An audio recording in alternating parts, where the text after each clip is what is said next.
Oh, it just started. Oh, okay. All right. Welcome to Dungeon World. We're playing with Gauntlet Hangouts.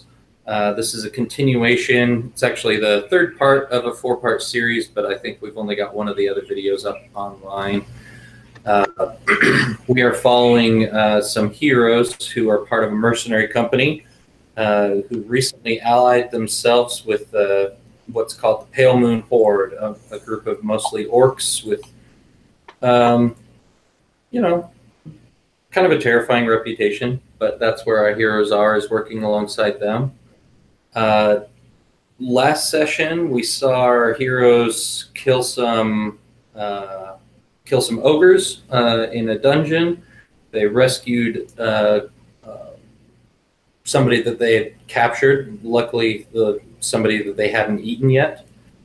She said she was from the city of Tun Minotas, which we found out is between, not like in a direct line between here and Tun Vareg, where we're headed, but it's kind of a little off to the side there. And yeah, I think that's pretty much all that happened. We got some rations that we had lost out at the end of the previous session, but other than those two things, we didn't accomplish too much.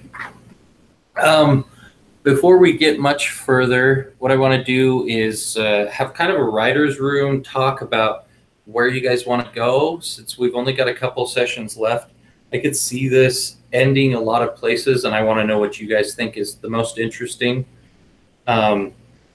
I could see this going into kind of an alliance breaking place where you guys actually end up head-to-head with the Pale Moon Horde. I could see this going to a place where you meet up with some people from Tun Minotas, and you can use, see what happens there. If you guys are interested in actually making it to the city, we can make it to the city probably by midway session today, and then we can kind of act that out in the final session. And pretty much anything else you guys can think of, we can do. So what are you guys imagining would be the most interesting for you? What are you hoping for the last two sessions here? For the last session, I definitely want to get into some sort of a war scenario where things are chaotic and there's sort of just some kind of cause and effect from this whole scenario. Like, this is just my opinion, but I don't want it to be solved through some diplomatic, like the orcs come in and are like, we're here to conquer, and like, no, we'll just give you everything. It's like, oh, okay. Sure. Well, I mean, we've already got 3 state-sized actors. We've got you, the Horde, and then Tun Vareg. And if we want, we can kind of lean heavily into Tun Minotas. And between the 4 of those, we can easily make this come to blows if you guys want. Ryan, did you have something you wanted to add? I was just making sure I remember how to mute and unmute myself. But that sounds interesting. I'd love to see a big 3 or 4 actor battle at some point. Yeah. Cool. So I'm quite fond of the orcs, so I'm down to maintain our alliance with them in the short term. Okay.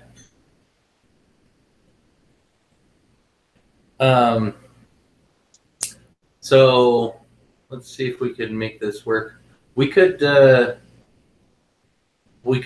the diplomacy. We could kind of fast forward here, and then the 4th session will be basically like a pitched battle, like a kind of a siege thing.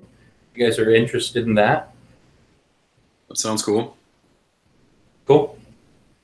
I would say if we're going to have our siege starting the 4th session, we should at least have our alliance established first. Like, are we continuing on our mission, or do we have some sort of second plan that we're going with?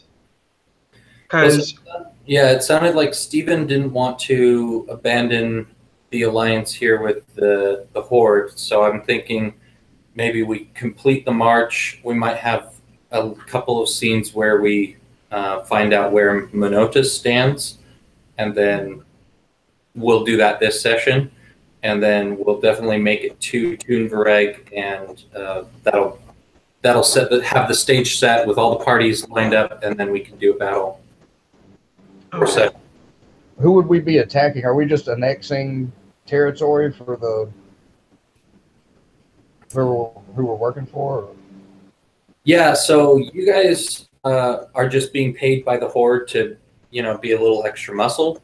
If we're going to say that the negotiations go bad, then Stephen was saying that he wanted to kind of stick on the side of the orcs. So basically, it would be us versus Toonvareg, and or a combination of Toonvareg and Minotus.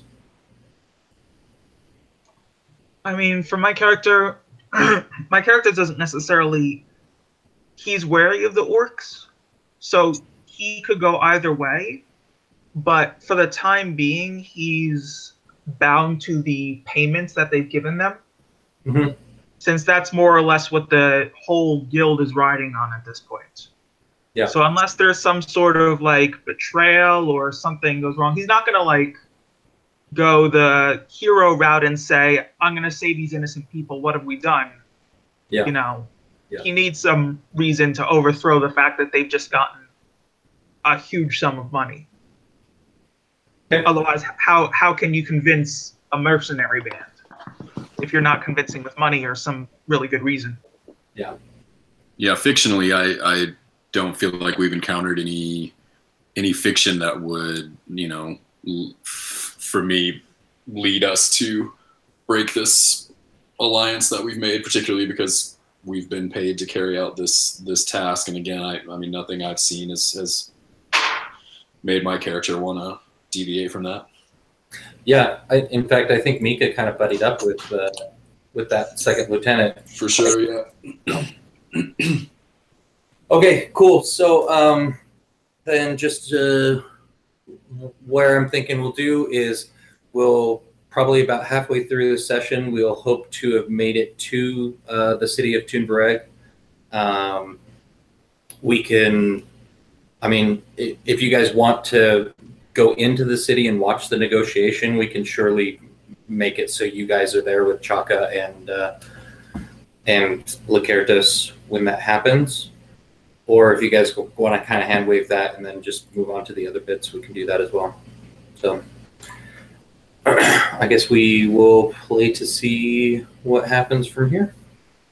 And whenever Andrew shows up, we'll take 5 minutes and fill him in and keep going. Cool. So the last we saw you guys, you had made camp, spent some time caring for Gaul, who's the orc second lieutenant. We also should remind everybody that Walder is the orc kind of shaman, worships a swamp god, and Gaguk is the captain that's kind of leading you all, and that surprisingly, Alfred just said, "Yeah, sure, you can be the captain. I won't challenge that at all." And so I guess we'll pick up on the march.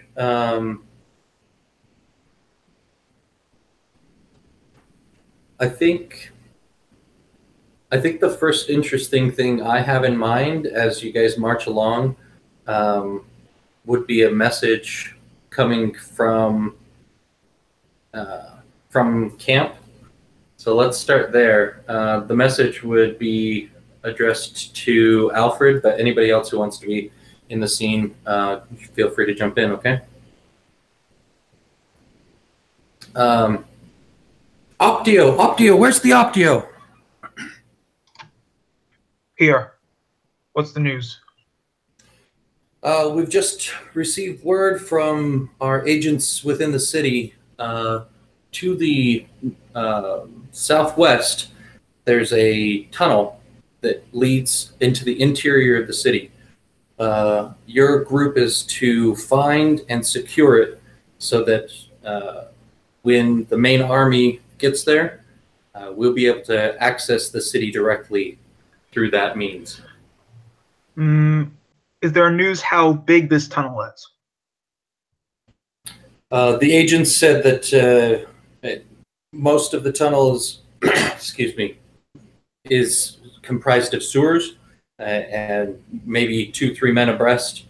So it's not like the whole army is going through, but certainly your men and whoever else we decide to send in could fit. I see. So, yes, I suppose it would be fitting for us, considering a force that the main might would send in would probably be about our size as well. So, Certainly. very well. Yeah. So they asked, so it will be. Yeah, he'll salute and take his leave, unless you have anything else you want to say. No, it seems clean cut. Hey, let's get another charisma roll from Alfred, just to work on that project that you've got running in the background.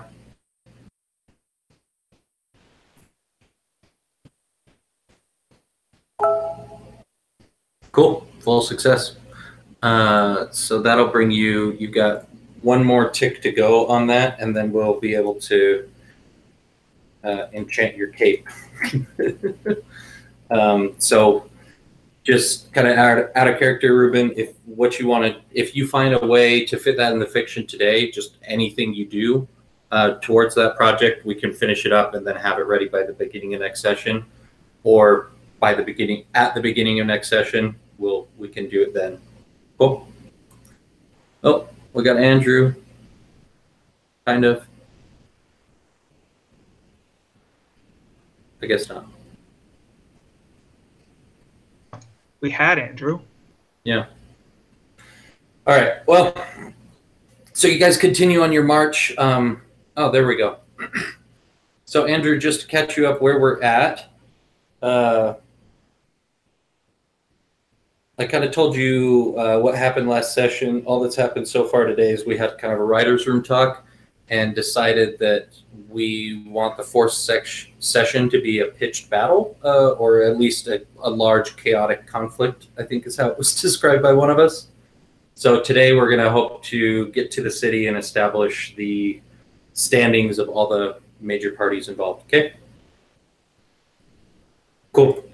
So as you guys are going along, I assume, Ulf, are you scouting ahead still, or are you quartermastering? So you're letting other people scout ahead? No, I'd much rather be scouting than quartermastering. Okay.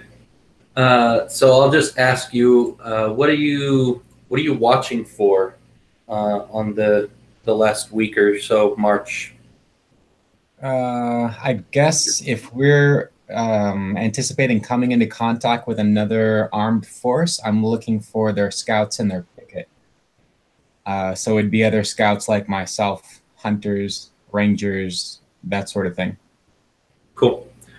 Let's get a wisdom roll from you for that. Who's watching over the food? We've got a 7-day march to get all the way to or a 6-day march, let's say, to get all the way to the city. I can do it. Cool. Hold on. Let's let Ulf choose, just because he said he wanted to do it, but clearly he can't make the roll. But yeah, I asked Ulf and he wanted to scout instead of quartermaster. I Yeah. rolled a 4. That is the worst possible outcome for my scout You roll. rolled snake eyes. Let the Yep. tradition continue. Okay. Well, Garth, let's have a wisdom roll from you for quartermastering.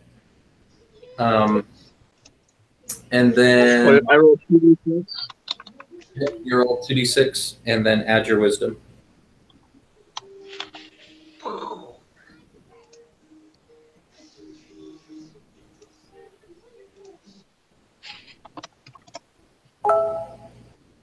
Please, no! A 6. Okay. All right, I'm gonna try to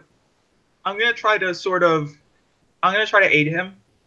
and I'm gonna sort of bring up sort of tips of what I might think we need to do to sort of preserve our food, considering how I realized last time things went so wrong.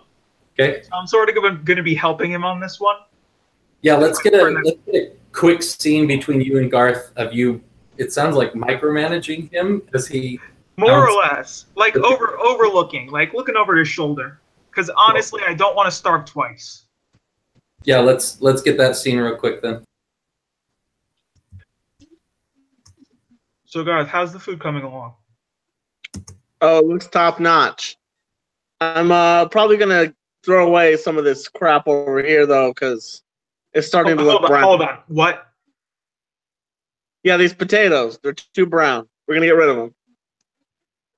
Yeah, Alfred looks at the potatoes as like, these aren't spoiled. They're just, I mean, sure, they look pretty bad, but they're still edible. You realize we're with like orcs, right? They have heartier stomachs than most of us around here. Okay, so you can have the potatoes, and we'll keep them. Look. If there's a few things that you think don't look clean, just show them to me. I'll see if we can make use of them. Okay. All right, we'll keep all the potatoes and all the other stuff that's browning. Cool.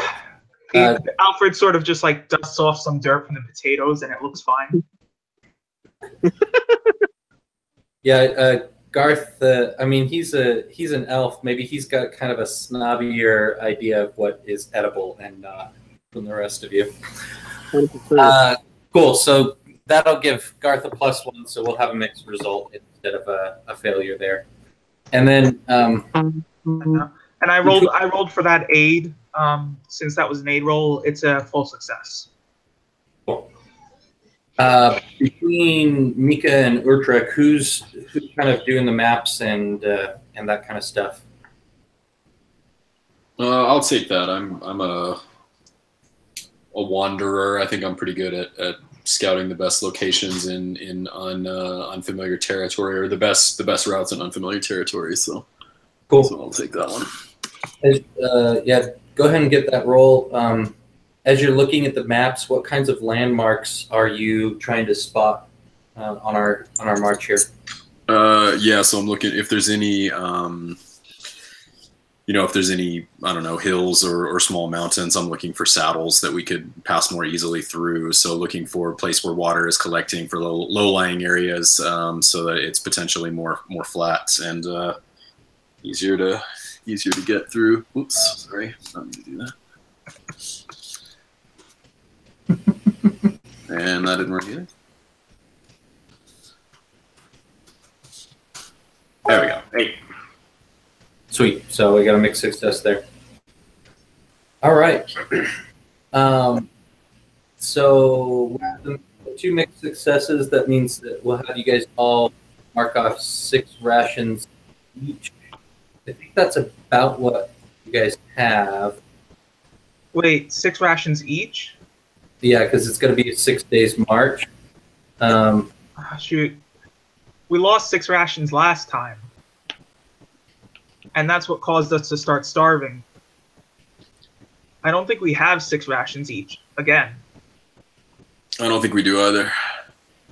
Can we just say that the orcs brought in some rations and hunted enough? Because, seriously, I'm starting to feel like we're ill-equipped for a scouting mission that we were supposed to be prepared for.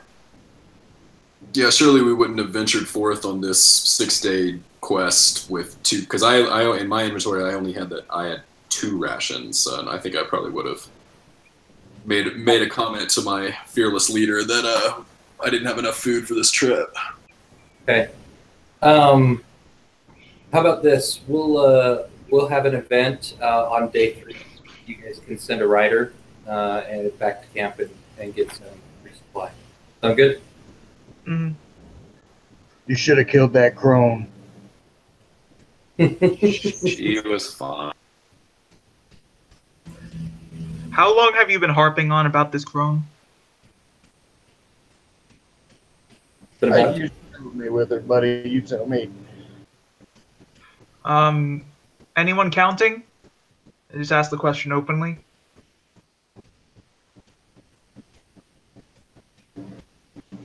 Um, can I try to summon some like disgusting creatures from some other plane to eat? Sure. And you're hoping that they'll be edible? I'll probably be willing to eat them, but I mean, it's going to be horrific and terrifying. So Yeah, go So ahead. you're just like, screw the resupply. I got my own food. whatever this thing is. Yeah, I like that. So go ahead and roll your spell, and we'll say if it goes well, then you'll be able to feed yourself for the whole march here. So that is. You forgot to type the R. Yeah.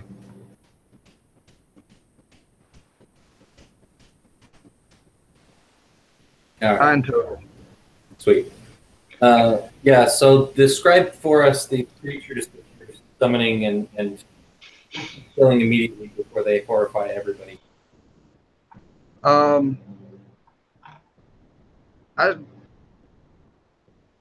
open like little shadowy portals, little black circles, and just thrust my arm in, like yank something out, and it's screaming, maybe even gibbering something like semi-intelligent, and just throw it down, start just ripping them out, and throwing some, I don't know, xenomorphic, disgusting looking little things. Sweet. These should be edible. You know, let's do a quick scene with you and the shaman, Walder. He sees you do this, comes over, he says, "Why you eat the gross things?" And he pulls out, he's got like a string with a bunch of dead frogs hooked to it. And he says, "You don't even have to cook these." He starts chomping down, offers you some. Last time I ate those, I saw strange stuff. No, that's the red stomachs, and you lick those on purpose. Weird. I'll try a frog. Cool. Yeah, it tastes fine. It's slimy, probably more slimy than you're used to. But maybe now that you're into eating Cthulhian horrors, might be better. I'm not into eating that, but you know, any port in a storm, right? Yeah. I'll offer him a little horrific rabbit thing or something. Yeah. Yeah. He like bites off the head, spits it out immediately. He says, That was only a partial success. These will probably make us feel a little sick or something. Yeah, if you think that's more interesting for you to take a sick ability, that makes sense to me. Yeah, let's go for unforeseen side effects. So it'll feed you, but you feel a little. And then let's go. It's either much more or much less. So I assume for a negative is maybe I didn't quite generate enough to feed everybody. So you're choosing much more or much less than you intended, and there's going to be unforeseen side effects? Yeah. Well, the unforeseen, it says it might draw unwanted attention. So they might be screaming really loud when I pull them out and call the attention of something dangerous, or they might make us a little sick. So that's up to you to choose. So I'm thinking, what if we do it this way? What if you start pulling out and you're killing them as they come, but that portal stays open when you're not like right there ready to grab it? Like 4 or 5 of these things, the same creatures, but they start like running through camp and like grabbing things, knocking them over, and at a later point in time, we'll have somebody be missing here. We'll decide that in a little bit.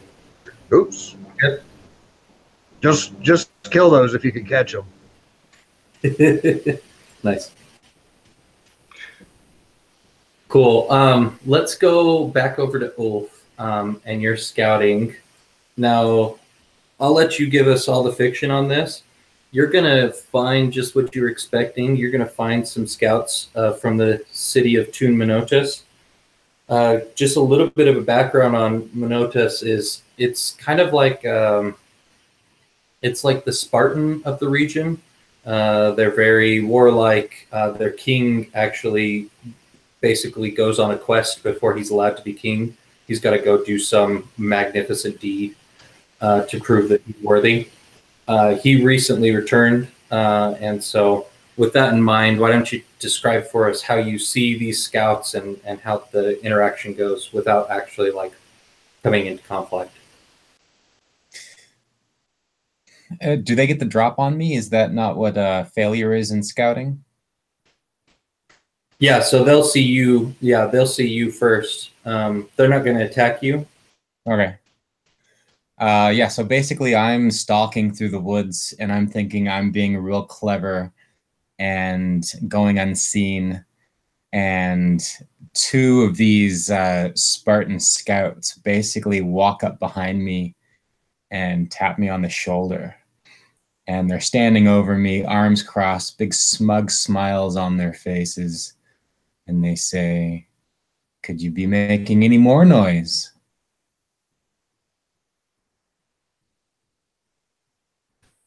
And I'm just, I don't know what to do. I have nothing to say to those guys. I'm completely, I caught my pants down. I could have been literally using the bathroom and not been any more vulnerable than I am right now when these guys just basically. I think they see the worst scout in the world. Yeah, they see that moment, maybe not terror, but that moment where you're kind of beating yourself up, like speechless for a half a second. And he says, go run to your friends. Tell them Vaklova is watching. And that's what I do. The first dozen steps I take are backwards, not wanting to turn my back on them. And as soon as I get towards mid-range, I turn and just sprint, just haul. Sweet. Cool. So let's say you guys are 2 or 3 days into your march, and you guys are going to cross a road. It's a pretty well-worn road. It's not paved or anything like that. But the woman that you picked up from the dungeon, did we name her? I don't have a name written down. I don't think we did. Let's just call her Maria for simplicity's sake. Maria says, "That's the road. That's the road home. You promised me. You promised me that you'd let me go home." Go along then. We won't stop you. And you're going to send me with no food? It's still a 2-day walk. Well, then you walk with us until you are satisfied. Just as I expected. You mercenary kinds, you're all the same. She spits at your feet and starts walking away. I'll check a. I don't understand. I was literally offering her food. But she wanted to take some of the food. Yeesh. Or Trick, did you want to add something? Yeah, I'll chuck one of those dead nightmare rabbit things at her as she's like at the back of her head, like.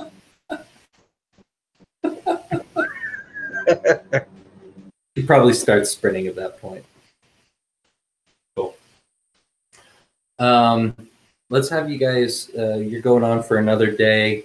If you guys want to, you know what? Let's take a quick pause here and read through our keys. I think that's a good idea sometime during each session. So we'll go through, each of you just take a few seconds and describe your keys. You don't have to read the whole text, but we'll start with Mika.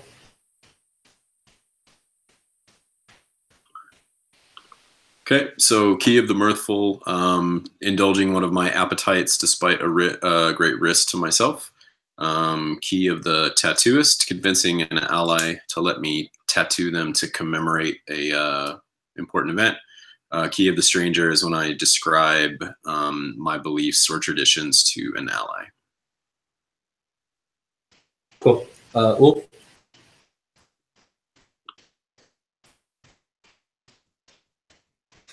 I have key of the melancholic. My somber mood keeps me from reveling in the spoils or when I let a problem escalate by brooding or drowning my sorrows. And I bite off when I allow myself to be infected by another person's joy. Key of the hunter. When I successfully locate a creature I've been tracking, or if I single-handedly defeat a wild creature of considerable might or cunning. That's bought off when I allow a dangerous creature I've been tracking to roam free. And then key of the awestruck. When I dwell on the beauty, majesty, or wonder of a place, or when my elation over a wondrous place, object, or person distracts me from real danger.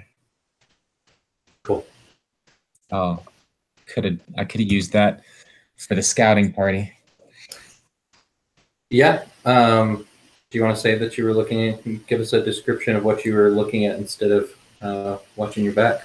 Nah, it's gone. I'll play it forward. I'll look for another chance. Okay. Ortrick, why don't you go for yours?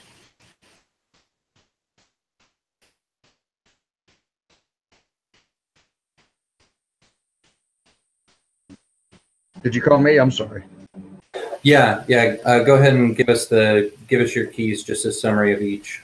Yeah, so I've got a key of the Overlord, so that's forcing others to respect my magical prowess, or when I cause fear and terror amongst a group of innocents.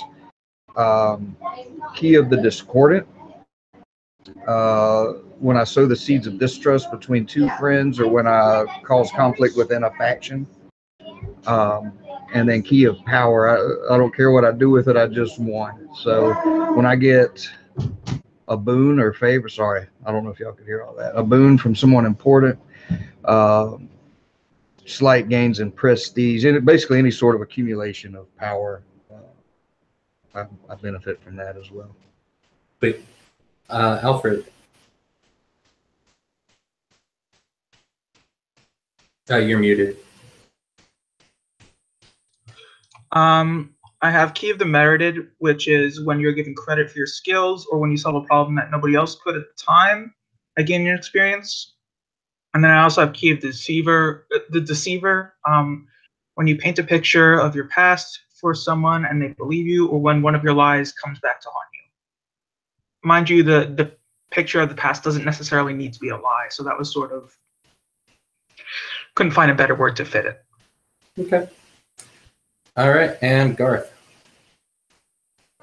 So I have Key of the Cunning, where I offer advice and they follow it, and Key of Power, which is the same as Urtrex, where I get a boon or some kind of prestige.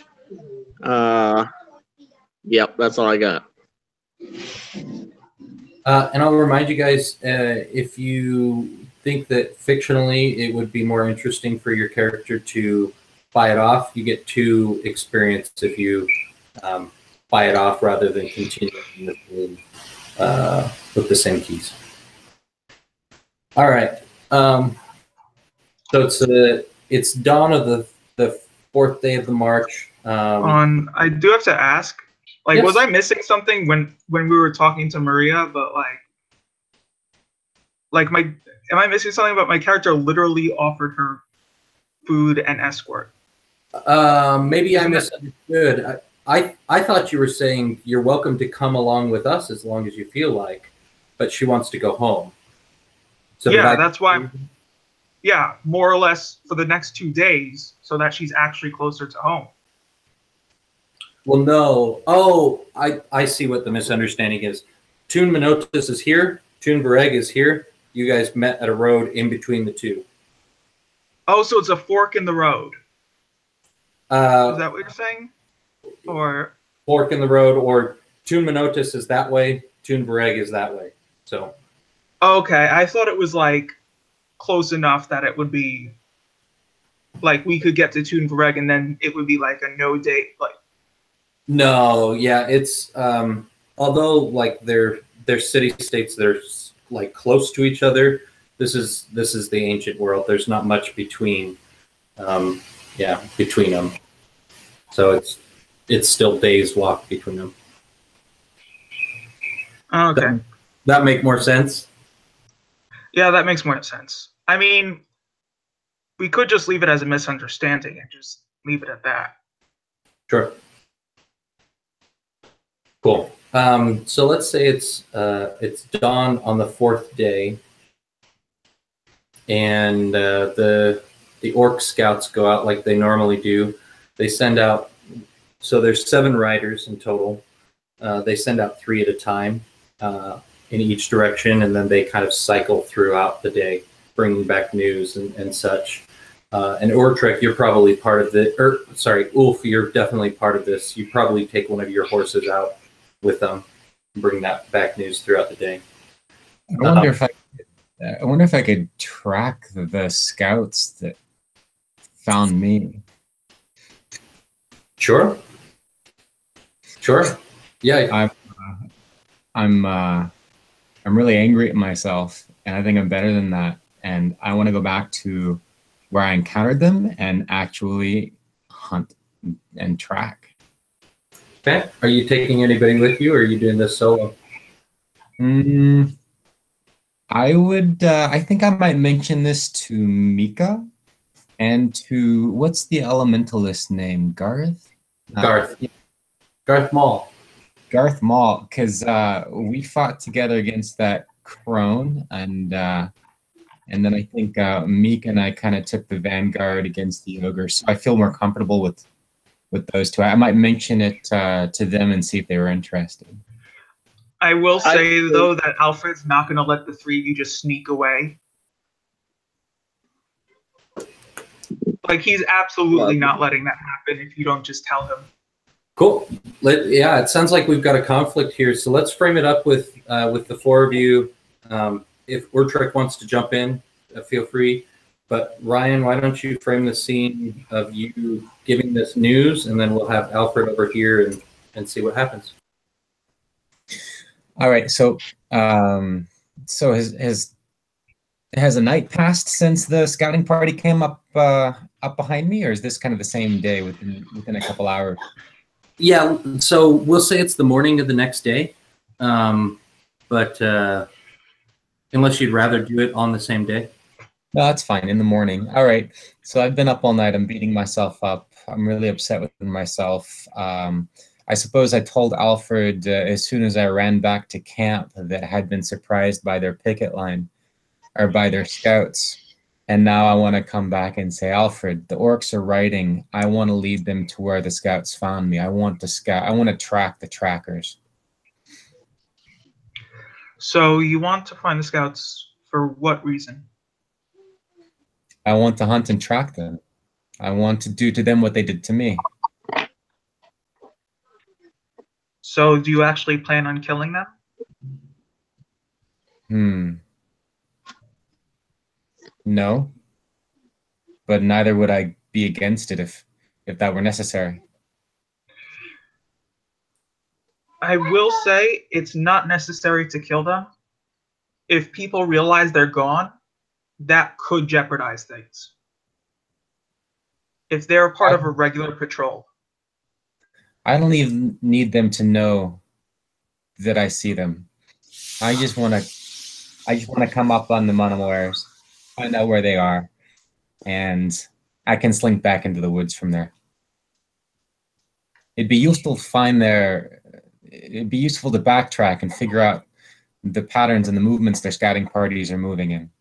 It'll help us avoid them or take them unawares in the future. All right.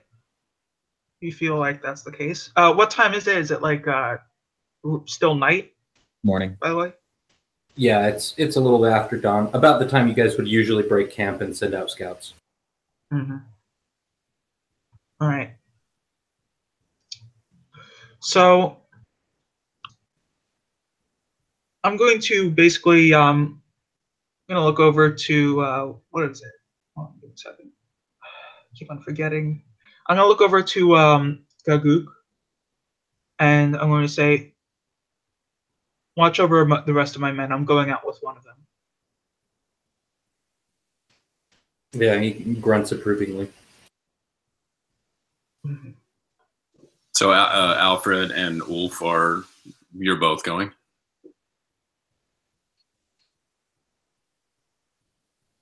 I'm definitely going with him.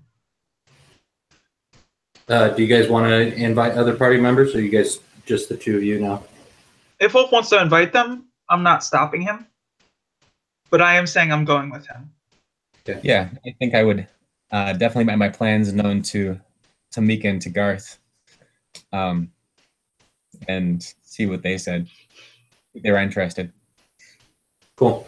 So, kind of out of character, Utrecht is rather Stephen asks, do you have some things that you would want to do marching with everybody else, or would you rather just go? We've got 5 horses. You guys can all go. Is there an extra bird? Do those orcs have an extra bird? I was just thinking. Yeah, there's one bird that's not being utilized because of Gaul's injuries. Can I take that bird? Have you been practicing riding it? No, I'm going to make some changes. I want to play with my new toy. I want to talk to Utrecht about the bird. If I see that he's interested in trying to dominate it and ride it, I want to give him a little insight with what I learned. Sure, yeah, I'll take that. I think he wants to do one of those things, and I don't think it's ride it. No, I'm going to ride it. Okay. Yeah, let's get Ulf and Utrecht. So Ulf, as you guys are about to head out to start tracking, you see Utrecht kind of eyeing and going close to this leftover bird. All right, so Ulf is comfortable around Mika and Garth, but not so much Utrecht. But it looks like the entire party is mobilizing, so he's gonna bring Utrecht in as much as he's capable of. Goes over to him and says, "Hey, Utrecht, those things are dangerous. What are you gonna do?" I was thinking about taming it. You're a braver man than I. You want some advice? Sure, yeah. Give me some insight into the mind of this thing. Well, yeah, I know you're half orc, but you think like an orc. Use your head like an orc. You have to literally break its will. Oh, I think I can do that. Good luck. I'm gonna stand back here. All right. Yeah, Utrecht will circle it a couple of times, giving it a look, and then he's actually going to reach down and start grabbing its shadow and like just ripping and tearing, and you see the bird start changing, becoming more scary looking, the beak gets longer and sharper and maybe serrated. Yeah. The feathers become scales. It just becomes a horrific thing, and that's what I'm going to try to do anyway. Let's see what happens. Yeah. And at the same time, I'm also putting the fear of Utrecht into this creature, invading its brain as well as its flesh. Oh, I need a good roll here. Yeah. And I'll take the headache from that, like -1 intelligence for a few minutes as the drawback. Okay. So you got a success there. Yeah, we got a 11. success. Yeah, so mark that on your sheet so we don't forget that you've got -1 to cast a spell. Cool. Yeah, it's just as you described. This thing once looked majestic and beautiful, scary, but now it looks terrifying and disgusting. Are you gonna hop on this and ride with everybody else right now? Yeah, I'll climb right up on it and be like, "Thanks for the tip." All right, Ulf. Let's have your scout move there, or hunt and track.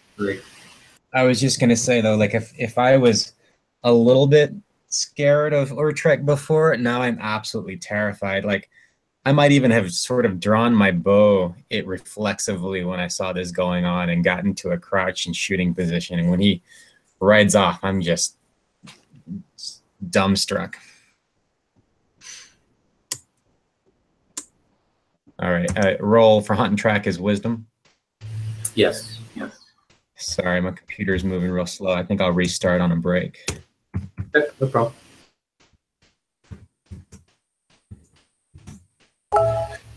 Seven.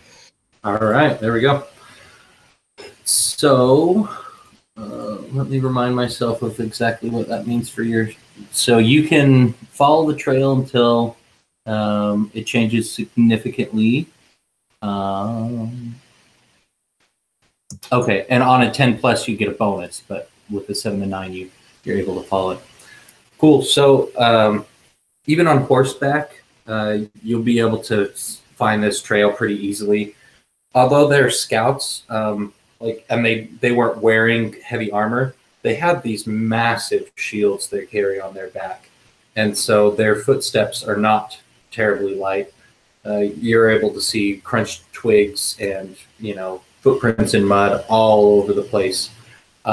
You follow the trail. There's the 2 that you found you, and then 2 becomes 4, and then 4 becomes 6.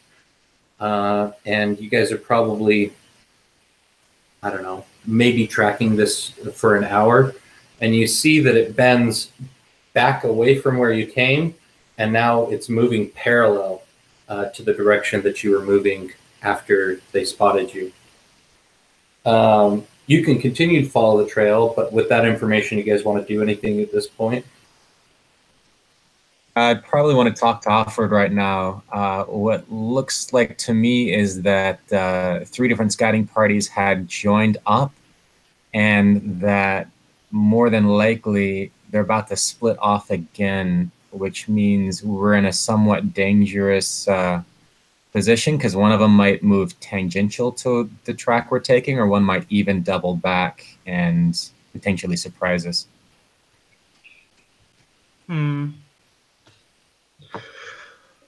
So we have.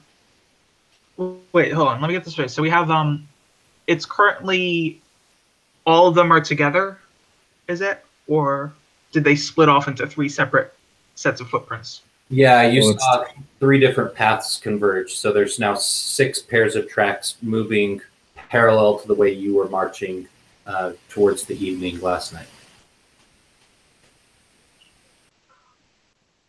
Well, to put it simply, Ulf, you brought along a lot of muscle, so clearly you must have expected things to go awry, or at least the possibility of it.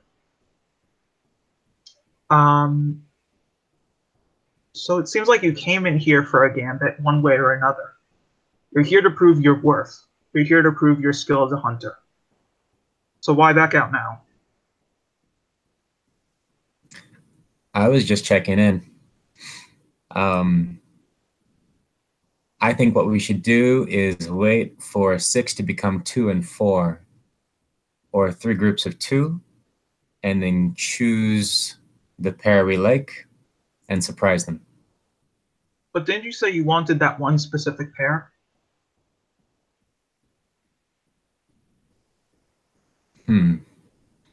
Maybe I'll know which pair of footprints that is when the time comes. Were you paying attention to their footwear? They all wore the same. They all wore the same wooden leather sandals. Then chances are you wouldn't be able to tell the difference between the footprints. It's either you catch them all, or you choose from 3 and hope that you find the ones you had. That's fair. I would know by faces and voices if we were to get that close. But there's no way you'd know from footprints. You'd be guessing 1 out of 3.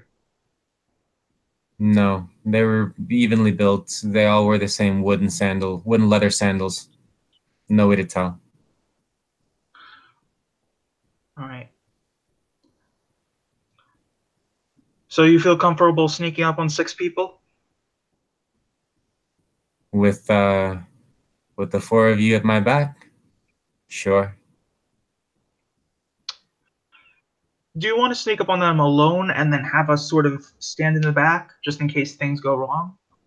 Because it seems like this is more personal than anything. If I go alone, my goal will be that they never know I was there. All right. What would you have? What outcome would you like to see here? Well, the outcome that you offered was that we would find their sort of scouting patterns, which is the kind of stuff that we need to see. Perhaps how they usually prefer to hide. Do they prefer in the bushes, on the trees?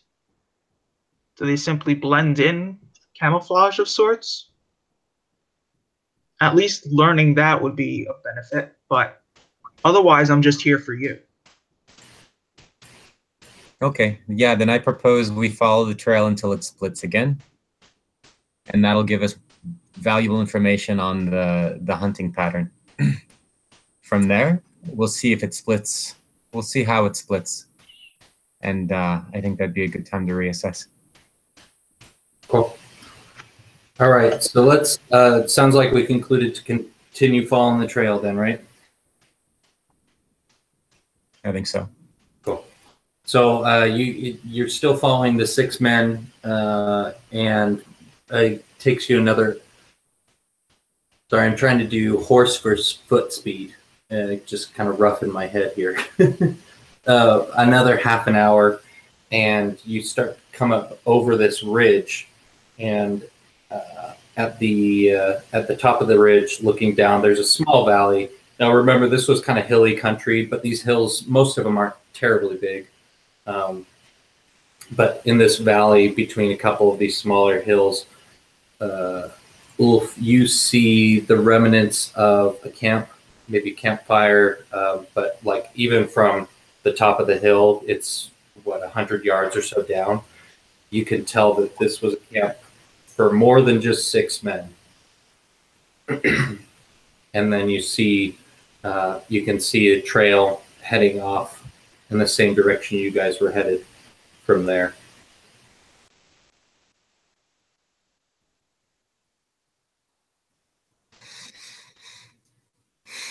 And we've still got six pair of footprints headed that direction that we're on top of.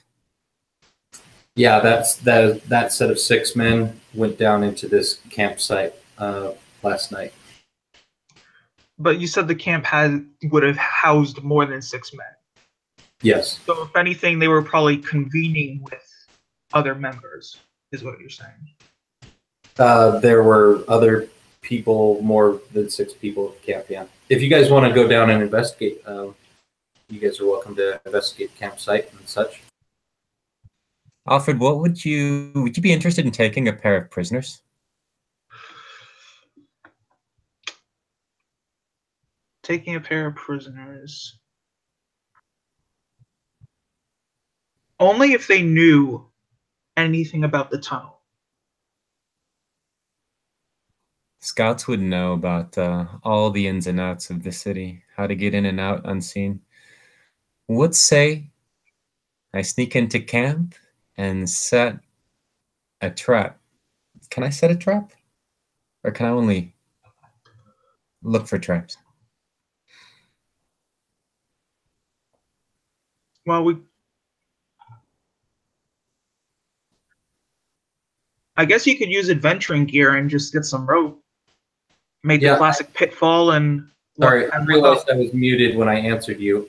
Yeah, you can set a trap. We'll just run it as a Defy Danger Wisdom. If you want to make it more complicated, we'll probably put like a -1 to it, but a simple trap you could do for sure.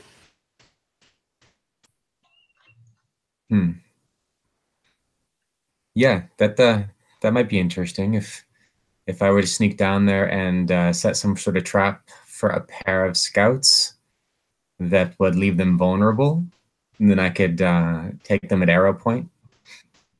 Cool. So yeah, you guys go into this this old campsite. There's a kind of smoldering fire there. There's places where it was obviously set up with tents. Ulf, you can roll your dice for that trap, and if anybody else wants to do anything while we're down here in this area, feel free to holler out. I do want to look around the tents and see how much they left behind, because I'm really not sure if they'll come back. I mean, if this is their main camp or if it's disposable. So I need to see if there's actually stuff they left behind with the plan of returning. We do need food too, right? Ouch! I rolled a 5. Oh goodness, that's 2 experience for you this session. Yeah, this is just gonna go wrong. Urtrek, I didn't hear what you said. Sorry. Oh, I said while he's like checking their stuff out, we do need food if they left any of that behind, I believe. Okay. Unless you want to eat my little horror bunnies. I thought we got the extra supply sent in. Oh, we did? Okay. Yeah, you guys. It sounded like the table's consensus was that it's not interested in starving again. So we just we hand waved it. You consent for supplies. Andrew, what are you wanting to do to help? Are you wanting to like help Ruben or help? Yeah, so he passes his roll. Are you only allowed to help +1 or +2?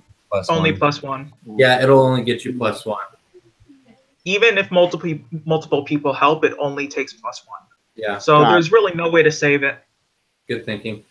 Yeah. So it sounds like the things that you were looking for around the camp, though, are pretty obvious. I'm not going to make you roll for them, Alfred. So there's no tents left here. There's just like, maybe a stake left in the ground, but obviously holes where the tents were nailed down. There's some food waste there. And yeah, there's a clear path that they walked out of here, but there's nothing left behind. It doesn't look like a place they'd be coming back to, though. So the trap has no point, essentially. Not necessarily. I mean, unless some random guy just walks up and triggers the trap. Well, it got a 6- on the table, which gives me something to do. So. Oh my gosh, is someone gonna walk into the trap? Okay. Anyway, but. Oh, go ahead. Unless you're gonna actually get into anything, I would start talking. Go ahead while you're here at the camp. Yeah. So. Yeah, Alfred sort of, after going over everything, sort of just walks up to Ulf. At this point, I don't think this mission is even worth it. It seems like a fool's errand. There's more than we can handle, or at least there's more than there's worth handling. If we did try to kill a lot of them, it would draw attention. Survivors would get away. They would warn people. It wouldn't be worth it. And even then, we're not even sure if we can catch them. Possible they have horses. This seems like a chance long gone. Sorry. All right. Well, you're the boss. So did I set a trap or? Yeah. You set a trap. You want to describe just kind of quickly what it looks like, what it does, how it functions? Yeah, I've got So remembering the rope and hook trick from the ogres in the corridor, I've rigged a couple uses of adventuring gear to fire a rope and hook. I'm aiming at their shields, so they'll walk forward, they'll trip the wire. These hooks will hook their shields, and basically just sit them down on their butts. And that's when I was going to jump out of the woods and point my arrow right in their faces. Cool. So then it sounds like, Ulf, you want to stake out the camp for a little bit longer, see if anybody comes back. Is that right? That would be my inclination, yeah. Okay. Alfred, are you giving orders for everybody to march back, or are you okay with him staying? When are the scouts normally coming back? When are they supposed to come back? They just kind of cycle. Every time somebody, like one of the scouts, sees something worth talking about, they come back. Otherwise, they just kind of like fan out, and you guys march in the same direction. All right. Alfred is probably willing to stay there until maybe close to sunset. Not quite sunset, but close to sunset. Okay. Cool. So I'll let you guys start digging in. You can find maybe some brush or something at the top of the hill. How are you concealing the horses and the horror? Maybe they're back just over the ridge line. Okay, cool. And you guys, let's say you guys are there for another hour and a half watching, nobody's come, and then you start hearing cawing. And this is going to be familiar with you guys for you guys now. The scouts from the horde, when they need to communicate with each other, their birds just kind of like screech and cry out to each other. You hear the cawing. It sounds pretty far away now. You guys have been gone away from your friends who are marching away from you for almost 4 hours. What do you guys do? This is the horde's birds we're hearing? Mm-hmm. Yeah. Is Rotrek's bird calling back? It's reacting. It peaks up. It's not crying out. The crying out is kind of caused by a particular kind of kick.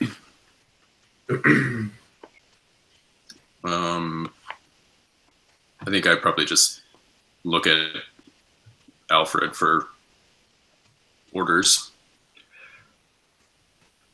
Yeah. So Alfred probably would have been wearing his mask that makes him, indiscernible, but hearing the cawing would probably be enough reason to switch back. Cool. So Alfred just sort of appears there, and he just says, I was planning to stay here a little longer, but it seems we're being called back one way or another. Yeah, that's fine. I had a hunch that we'd see them right after midday, and if that's come and gone, then I don't think there's any point in staying here unless we're going to stay overnight. No, we're not staying overnight. Cool. That's simply not. So, with the cawing, are you guys going to gallop back, or are you guys just going to ride normal? We're probably going to gallop back. Okay. Let's cut for a break there. So we'll take a 5-minute break. I want to apologize. It feels like we've had a lot of spotlight on just 2 characters so far this game. Sorry for the rest of you. Hopefully you're enjoying the show. We're going to all get very much involved soon, though. So, let's take a 5 minutes break. So for me, that'll be 7:40. All right, I'm going to restart my computer. So if for some reason I'm not here, you might have to re-invite me to the Google Hangouts. Okay, the link should still work. Just click on it again.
All right. Mika, I owe you a bunch of spotlight. Same with Garth. I think you guys have been able to do it so far. So that's fine. I'm not worried about it. I am, because it's my job to be worried about it.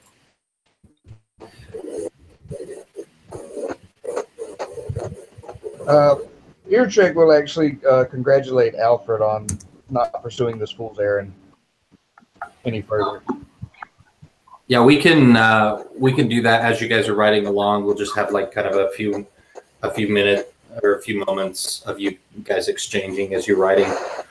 Now, Urtrek, I think it would be kind of cool for the fiction. How do you guide this thing? Are you actually like riding it like you would normally ride a creature, or is it kind of like mentally connected to you at this point? There's probably a slight connection, but I mean he's mostly just kicking it and like nudging it and whatever the technique would be. Cool. He's probably the last person that's going to be able to ride this thing though. Yeah, you haven't ridden much before. Well, I mean he's like it's bonded to him now. Like nobody else is going to be able to get up on it. Oh, I see. Yeah. Basically, you couldn't ride it, so you taught it to ride itself. So from everybody else, is anybody not trained in riding horses? Like, it's not a standard thing. You're not expected to do it as a member of the cohort. Or has everybody done that at some point in their life? Yeah, I think I have experience riding horses, camels, whatever standard beast of burden. I've traveled a lot, so I think it makes sense that I've ridden horses before. Elves definitely ride horses and other things. Cool. I would definitely say more for Alfred's virtue of being on a lot of missions. Eventually, he would have run into one where he would have rode a horse. Cool. Is that the same for Ulf? Yeah, it's not like my clan lived on horseback or anything, but it's it's an animal. I'm comfortable enough with it.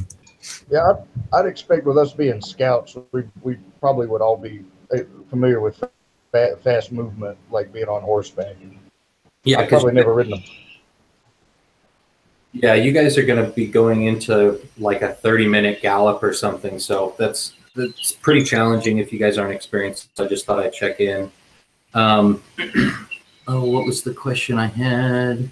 Urtrek wanted to do a quick scene with Alfred, kind of congratulating him on his call. Why don't you guys do that as we're galloping, as you guys are riding back to camp? Mm-hmm.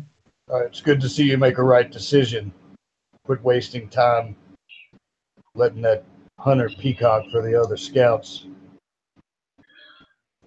Well, it's not the decision I would have liked to make if we had the opportunity per se, but on virtue that I don't get many compliments from you, I'll certainly take it.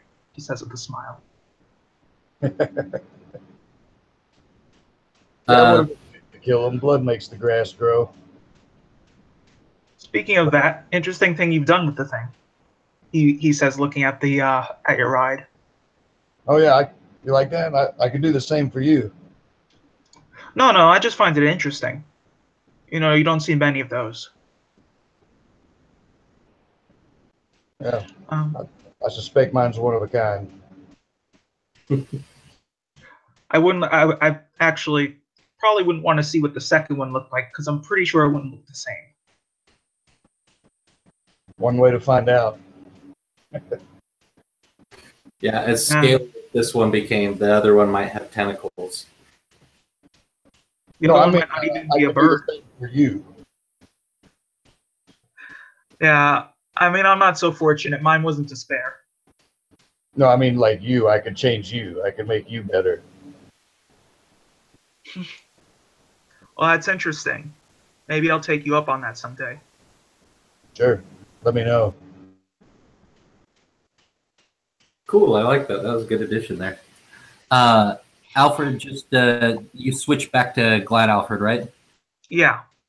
Which which condition or which bonus are you taking? I might just leave it as is for now. Okay. I could always switch on the spot later. Well, I just wanted to know because I'm gonna move your -1, so I just wanted to make sure I wasn't. Okay. Thanks for checking in on that. All right. Let's. So you guys get back to where the rest of your men are marching. You start hearing as you guys get close. You know that you're close because you hear all of the scouts have returned. There's a lot of squawking, a cacophony of noise, banging of metal. It almost sounds like shields being banged. You hear a voice that you certainly would recognize, excuse me, as Gaguk shouting orders. And as you guys come up over the next hill, your men have squared off and are facing off against a phalanx of men. I'll kind of give you the description. So you guys, including the orcs, have almost 30 people altogether, including you guys. This other group is heavily armored. They all have these large, like tower shields with spikes on the bottom. Most of them have spears. There's a few of them with kind of smaller shields that look like they're made out of animal hides, but they have like the same like color pants. Like it's obvious that they're part of this crew. There's one man standing amidst all of them that is instantly recognizable as somebody important. He's got a big red beard. Even from this distance, you can tell that it's well kept and trimmed. And he's pointing this way and that way, and the spears lower, and they start walking towards your men.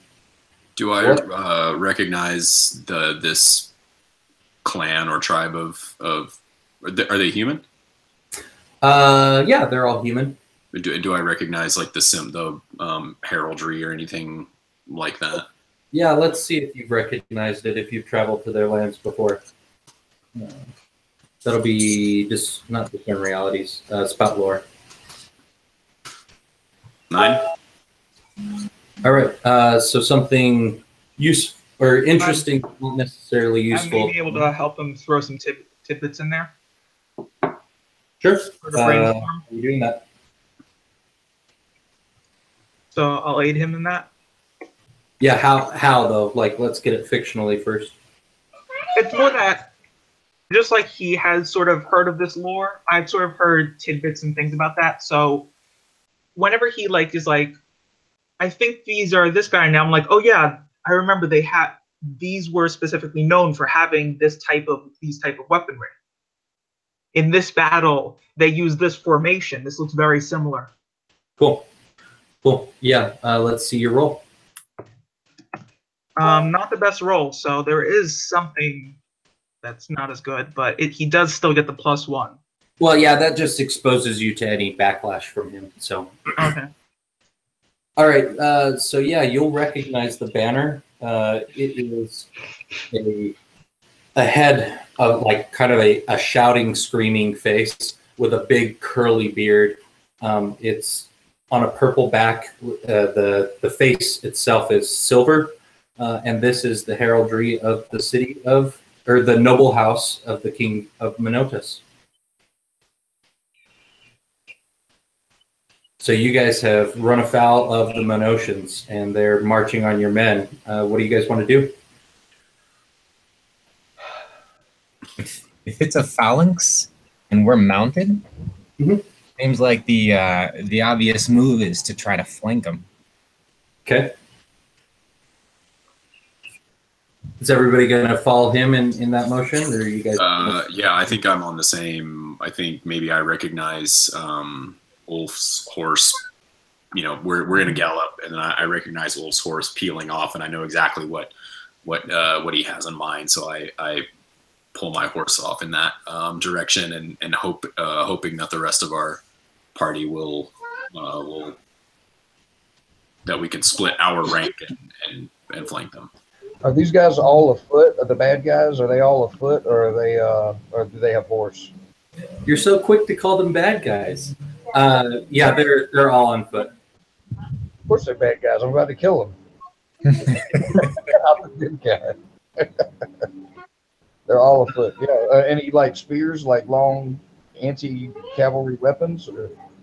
Yeah, the majority of the men with the shields all have spears, maybe 8 foot tall, or not terribly long. They're not like pikes or anything, but they do outnumber the men that they're marching on. I think we said there's about 30 of you guys altogether, including you 5 on horseback, and there's probably about 35 of them altogether. Garth, did you want to do something? Yeah, I want to make them. I want to make it dark for them, I want to make it so they can't see us coming. Oh, okay. So you're just going to shroud the 5 of you. Yeah, and well, we've got orc scouts with us too, right? Riding in. Didn't Mika say he was guiding those in? All of the orc scouts that were out are back with the with the rest of the men. Yeah, so I'll shroud the 5 of us so that they don't see us coming until we hit them. Hopefully. Cool. Let's get your roll there. That'll be important.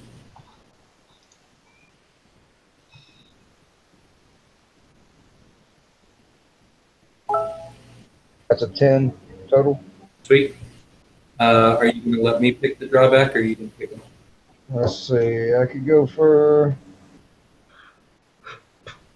Wait, did you take the -1? For what?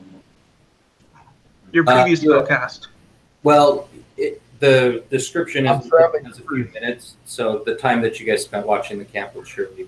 Okay. Oh yeah. That I just need a few minutes to catch my breath or whatever, and that goes away. So. All right. Yeah, I mean, if you want a dealer's choice on the drawback. Okay. Give me a few moments to think about that.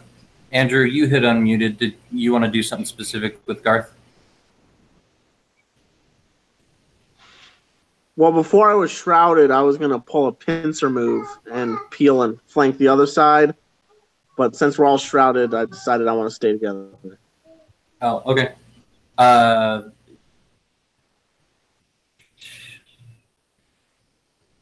Okay, sorry, give me a moment while I pick his side effect here.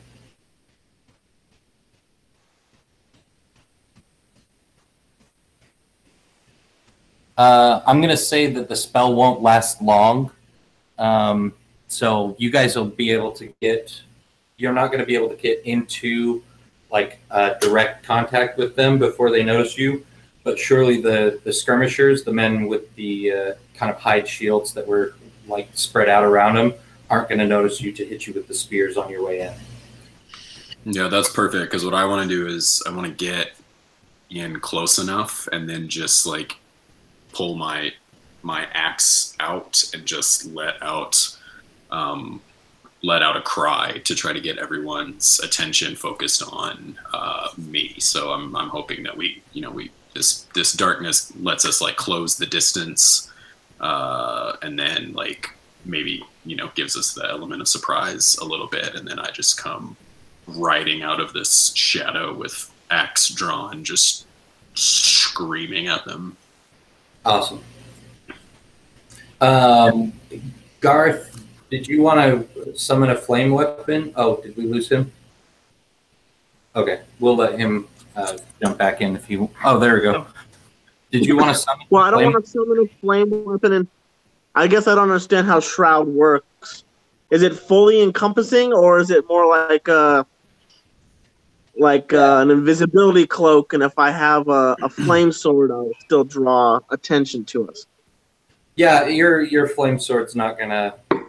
Basically, how his spell works, like we haven't defined it in the fiction, but you're not going to be penalized for glowing. At the end, then I totally want my flame sword. Cool. let's get that roll on the table, and then I'll kind of sync us all up as we charge in. So I do 2.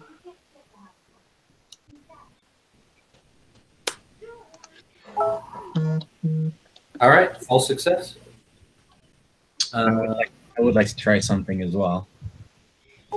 Oh, the first roll was me rolling my what are you waiting for move. So trying to get so I rolled a 10 for that. Cool. Andrew got a partial success.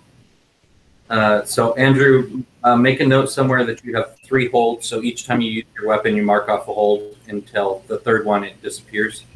And then on a 7 and 9, you can choose one more tag. So just let me know what that is when you pick it. What did safe do again? Say it one more time. What does safe do? Your weapon starts with the dangerous tag, meaning it just gives me license in the fiction to have it hurt you or the people around you as a side effect. So okay, well, I want +1 damage. Okay, cool. All right, and Ulf, you wanted to do one more thing on the charge in. What was it? All right. I want to pull up at the last minute and try to volley with my spear. Cool. Maybe that's what breaks the veil, is your spear goes through. I'm just going to let you roll your damage. Are you targeting... No, there's another piece of it, so you're probably going to want me to roll for this. I have a move, I have a spell called Cause Fear, and I would like for the spear to be the object of fear, and I'd like to aim it at the general with the red beard and see if I can panic him. Cool. Yeah, I will definitely have you roll for that because he's in the middle of the crowd. Yeah. So let's get your spell roll, and then your second roll will be your volley. Gotcha. Wow, we had 10 rolls to set up this conflict, and now here we're ready to hit. Yeah, I mean, you kind of have to make that 11. You never asked me. Oh, sorry. You had been silent. I thought you were just joining in with everybody else. What are you wanting to do different?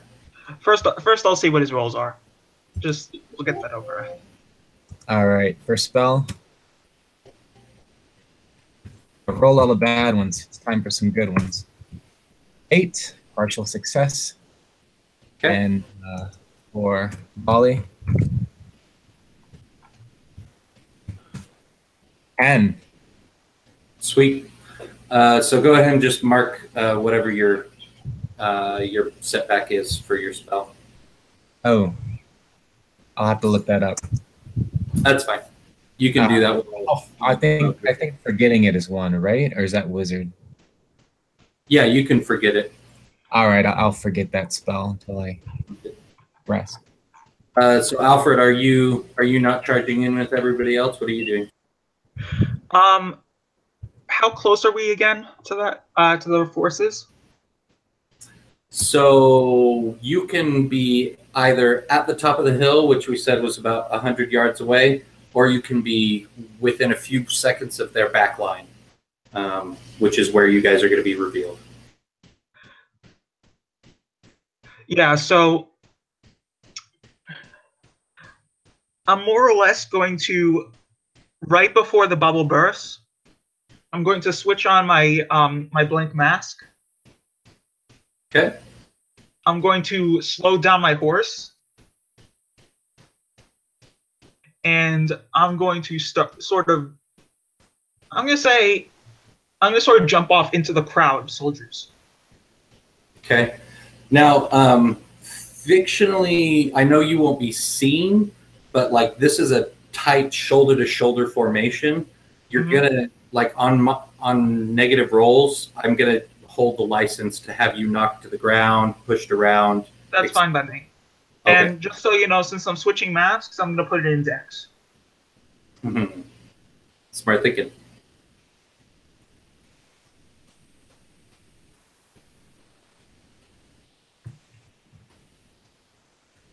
You know what? Actually, let's do this. That's a 7. All right. So you got 10 for your volley. Is that right? Oh, no. Ryan, where was your volley roll at? Yeah, the spell roll was partial success, and the volley was a 10. Okay, that's what I thought. All right. So you guys are shrouded. You gallop down this hill. You guys see a few moments before the veil is broken, Alfred does his thing and just disappears. The spear comes out of Ulf's hand, and it strikes in the shoulder this general. I mean, he's got some pretty good armor. Get a damage roll for that too. And the men that are immediately behind him start shrieking in horror and kind of like moving away from said spear. And then the men in the very back line notice you. What did you roll for damage there? Rolled a 6. Cool. How many are in that back line that notice Ulf? Oh, yeah. So on a 10 plus, everybody thinks that you're the biggest, most dangerous thing, right? Yeah, I mean, I assume 35 people don't think I'm the most, like, they're probably clever enough to recognize that, but, you know, like 4 or 5 seems reasonable. Yeah. Cool. So I'll let you guys get free damage here because of all the cleverness and sneakiness that you guys did. So those of you who are charging into melee combat, just get a damage roll on the table, and then we'll take the fiction from there. Is Urtrick, is he like right up there, or did he hold back a few paces? He's going to ride in pretty close. He wants to let the bird indulge in the newfound psychoses that he's planted in its brain. Just let it go wild, and then he's probably got like some shadowy whip or sword. What shadowy shapes he's just swinging around and smacking people with. Sweet. Andrew, were you rolling your damage? Yeah, got a 7. For your damage, you have a set die amount. So it's, you roll 1d8, and then since you pick the more damage, you get +1 to that. Say it again? Your damage die is a d8, so you roll 8 instead of rolling 2d6. This is the only time. Yeah, I rolled 1d8. I rolled 1d8 +1 because I have my damage modifier. I got a 7. Is my Hangouts not refreshing? I don't know. I'm in a hangout with Ryan and Ruben. Yeah, this hangout just appeared out of nowhere, and now it has our roles.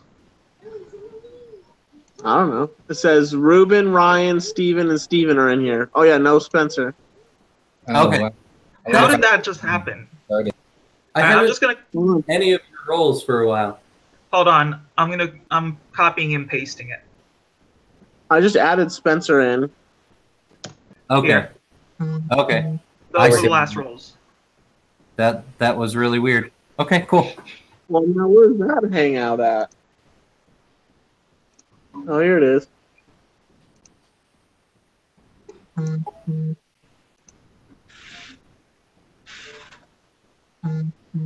That happened last time I rolled a D8 and a D4. Okay, you got 3, 6 altogether. And that was piercing 2 also. So Sweet. these guys were armored, right? Yep. And Steven got 10. Okay. I don't know if you want the bird to attack or not, or what damage it would do.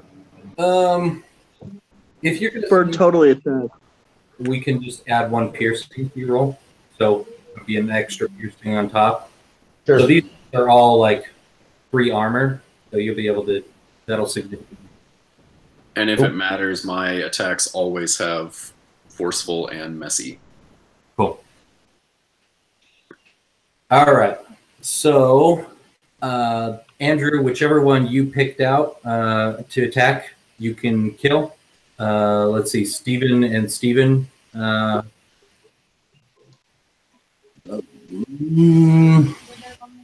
Ortrek doesn't quite kill the guy in front of him, but Mika does. So let's get all that fiction, and then I'll give you guys the next danger.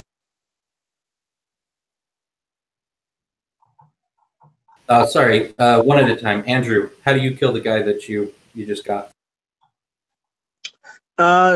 So have my flaming sword, and as we burst forth, this human is paying more attention to our screaming wonder over here, and I just kind of straight up spear him, javelin or not joust style, pick him up, and throw him on the ground, and he's got a big burning wound through the middle of his heart.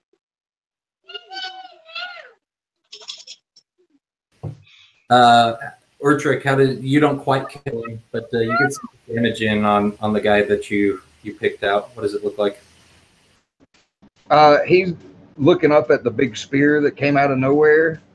Sort of looks, so I see a hole, and I just hit it with the bird, and I ram just a lance of shadow into his gorget right there. So he's bleeding pretty heavily out of his neck now, and yeah, not quite, I guess. He can still turn to face you, but he's got one. Maybe his shield arm is holding. All right, and Mika, how do you forcefully and messily ruin the guy in front of you? Yeah, so I come galloping up, and I've got my axe behind me, and I pull it out, and the blunt edge, I just swing it like I'm playing polo, and just whack him in the head with it. Rather than trying to penetrate his armor, I just go for blunt force trauma and hit him in the head, knocking him, significantly back. And I think I ride past, bring my horse to a stop, and then jump off. And then 3 or 4, however many people were in that group that maybe broke off, those are the ones that are viewing me as the most obvious threat, considering I just brained their cohort. So then they'll be focused on me from this point forward. Sweet. All right. A cheer goes up from your men and the Pale Moon Orc. They are very happy to see you. This was looking like a pretty desperate situation until you showed up. The general of sorts turns around and he pulls that spear that hit his shoulder. He snaps it over his leg, and he starts shouting, "Form up, circle, circle!" And the formation starts very quickly forming a circle. Now, you guys are kind of at the last point. I'm going to take that moment. Since I'm trying to act in character within the crowd, I'm going to start using that opportunity to get closer and closer to him. Cool. Sort of get in the middle of the circle. Trying to get right up to the general? Yeah. And he's giving me the opportunity to act within the crowd's means to get closer and closer to him. Oh, because there's movement? Yeah. Sure. Yeah. As per usual, I'll let you know when you're close enough to get a strike in on him, if that's what you want. Yeah. All right. So you guys are at the final point where this will get closed up. So you guys have a few moments before the circle closes up. Now, I'll add that those men that Mika kind of peeled off, they're not following orders. They are set on killing Mika before anything else occurs. So as they circle the wagons and kind of go into this formation, I want to hear what Garth is planning on doing here.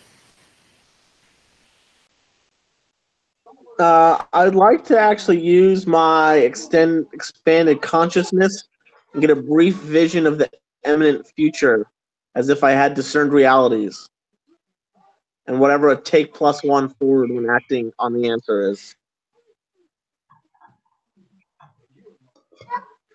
You're muted. Did you already mark your focus off? Now you're muted. I used one I had 3. I used one on game 1. Okay. So I have 1 focus left after this. Yeah, go ahead and just keep it at 2. You would have had 3 by the beginning of the session. Okay. So what's about to happen is as this formation closes up, what the skirmishers who are not part of the circle are going to do is they're going to start surrounding you guys, and the whole formation is going to march backwards for them, but into you.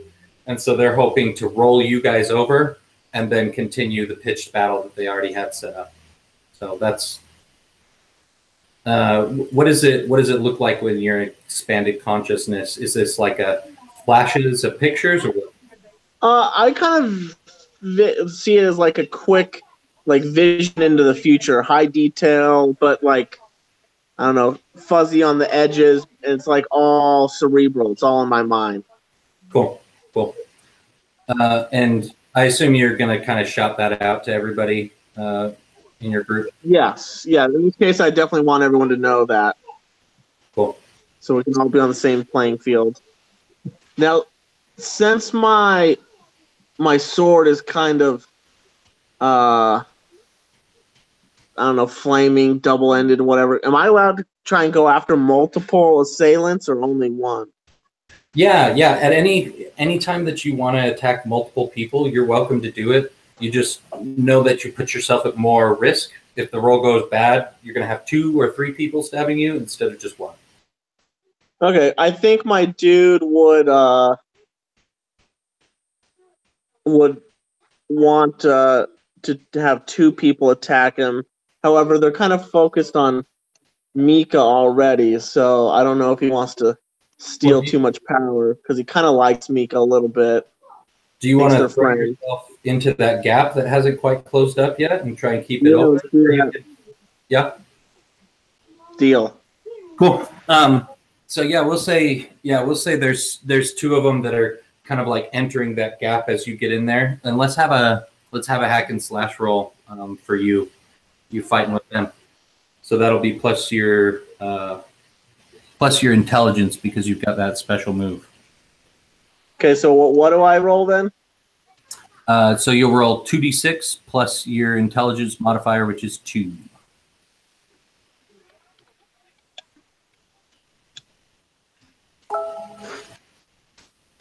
An 11. Awesome.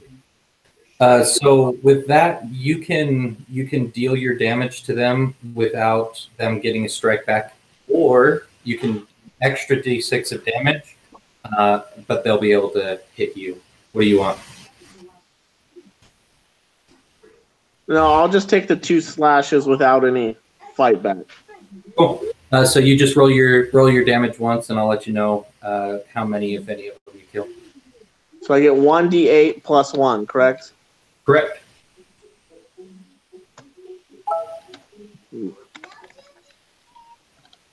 Cool. So you bring your sword down, and the one guy, he drops his spear to the ground, throws his shield up, and it's kind of like lava. It sprays over the shield. So you did some damage to him, but not too much. His friend is freaked out. Just kind of stares like, oh my gosh, are we really doing this? Mika, you've got 5 guys that are squared off, and they're not quite circled you yet, but they're, that's their. What do you want to do? Am I in a position that I'm in danger of, given the information that I just got from Garth? Am I in a position that I am in danger of being overtaken by the group, moving into me, or do I need where am I at in relation to that group? Yeah, you've got some time. So the formation's got to finish closing, and then the order to march has to happen, and then they'll start moving towards you. So it's not imminent. You're not going to get overrun if you try and hack and slash with these guys or anything. Okay, yeah. So I think I'll kind of cockily look at each of them and kind of smile and shake my head like yes, this is exactly what I want to be doing right now, is fighting 5 heavily armed soldiers. And then I'll kind of again cockily like look around almost as if I'm doing eeny meeny miny mo in my head, and then have a go at one of them. Yeah, it sounds like hack and slash to me. So 10. Awesome. So do you want to push it and do some extra damage, or are you going to be happy? So I already have a +2 from my what are you waiting for moves. So yeah, why not? I'm going to make a spectacle of this first person and try to deal as much damage as possible. Cool. So that's my initial dice roll is a 12. Nice. And then my additional damage. So I did 18 damage to this person. Forceful and messy. So That is a damn big spectacle if I've ever seen one. You've got license to outright kill one of them and maim another one, so he might be out of the fight for a moment or two, but they're going to get some strikes back. So just narrate that for us. How Sure. this works. Yeah. So I think that my first, again, like same thing as last time. I think I flip it around to the blunt side and just bring that down on one of their helmets and just take them out, and then like in that same blow flip it around like in my hand so that now the axe side is out, and come back at another one, and maybe it buries, kind of like it sticks in their armor, gets quite a ways through but not quite all the way through. So one of them just again goes down, and then maybe the messy side of that is it gets through his armor enough that he's bleeding pretty grotesquely, but he's still alive, but he looks pretty messed up.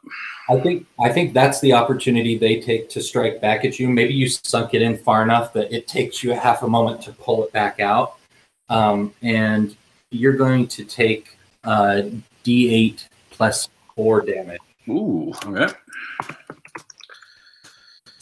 You said +4? Yeah. Okay, so I have 1 armor, so 5. Or does armor count? Yeah. They're using spears and maybe a sword on you. So. Okay.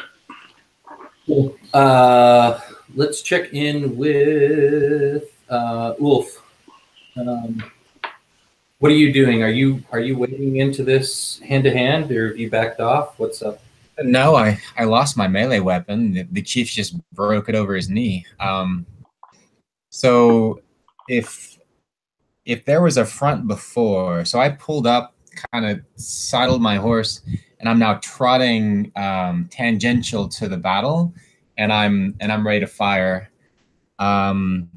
I kind of had the idea that I was waiting to aid someone who needed it, or waiting for Alfred to make a move and then take advantage of the chaos that he instills. Okay. So you wanna wait until something else happens? Or I could just aim at the big guy. I'll remind you that those skirmishers are still like on the flanks, not in this round formation. So if you want to talk with them, that's a thing. So I panicked a handful of them. Some were focused on Mika. Is there a called shot I could take? Yeah, I'm sure. So you won't be able to get a called shot into the tight formation because they're aware and they've got their shields up and such. But probably one of the ones that Mika's facing off against, you could called shot easily. Right on. I want a called shot at the arm of one of those guys and have them drop their shield. And then I think Mika will know what to do if the guy just drops his shield on the ground. Cool.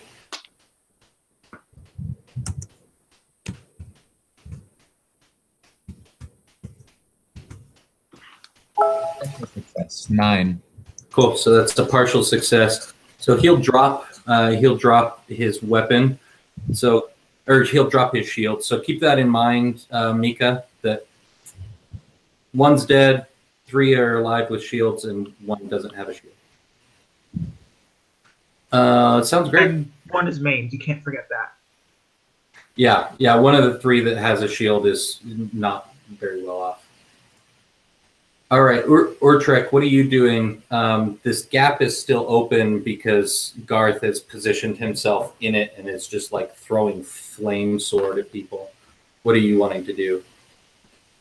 Yeah, I'm sucking with my lance. I'll let it go and it dissipates. I want to back off a little, get safer, and I'll just do an area attack on the guys on Mika and the skirmishers that are, I guess, building up around us.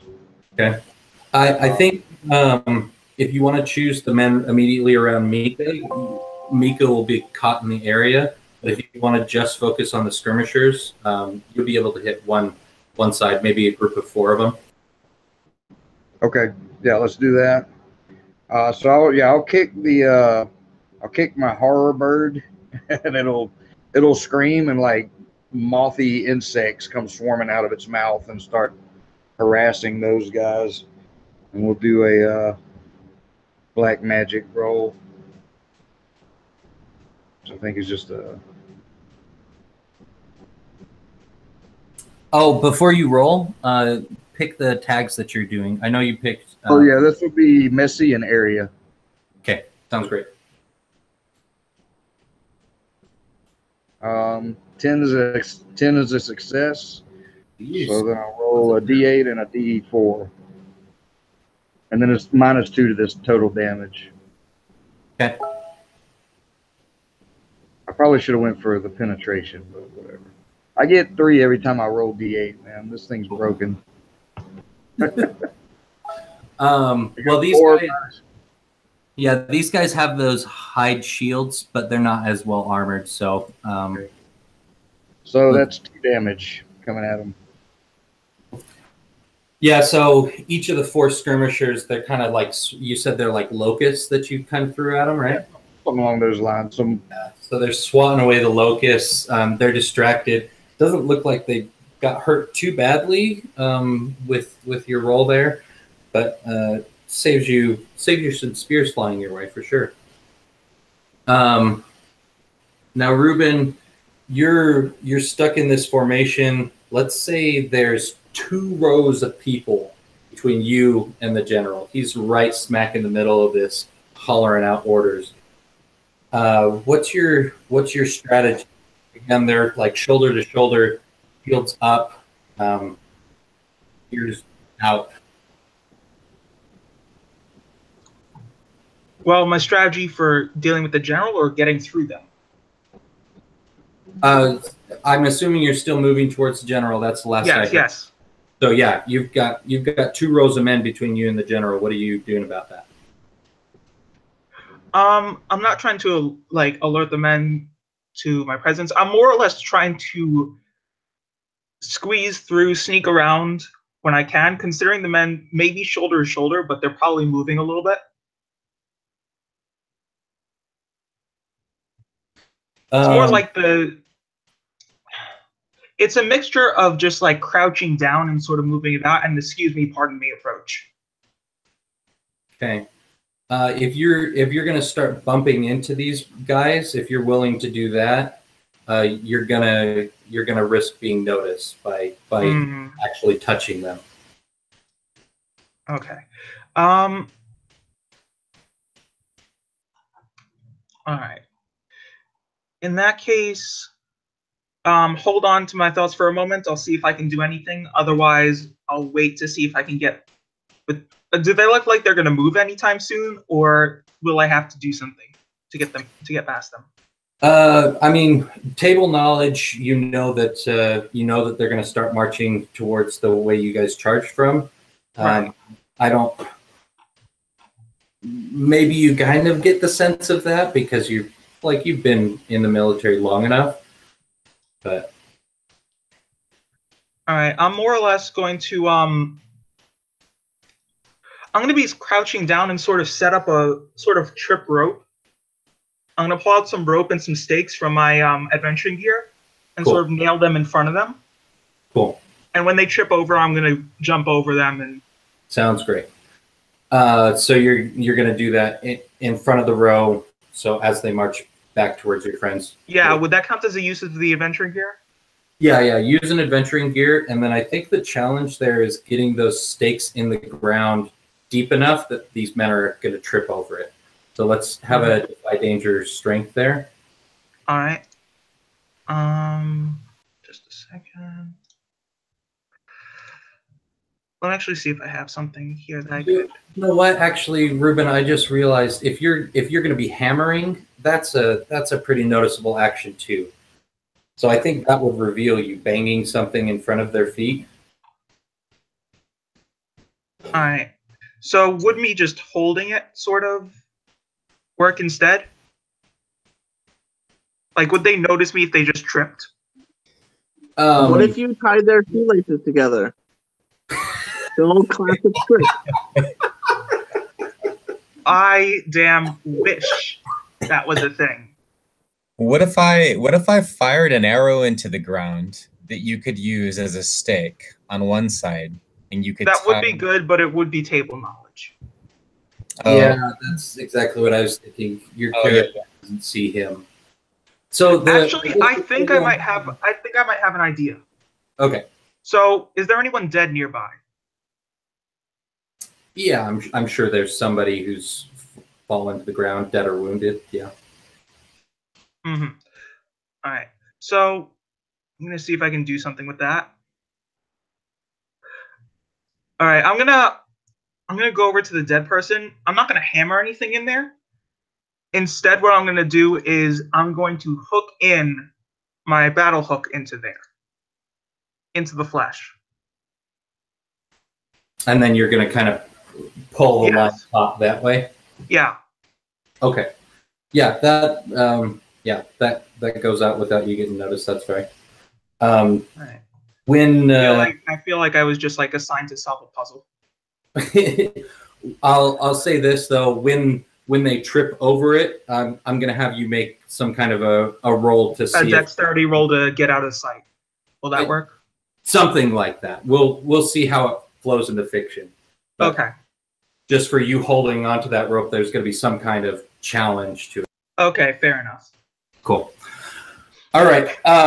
So the rest of your crew starts moving towards this formation, but like we said, the formation has begun to start moving. That gap is still there with Garth in it, and in fact, you have drawn the attention. I'm just going to name him. This is Vaklova. This is the king of Minotas, and he and his standard bearer, like the crowd starts parting. And he's walking straight towards you. He looks very happy.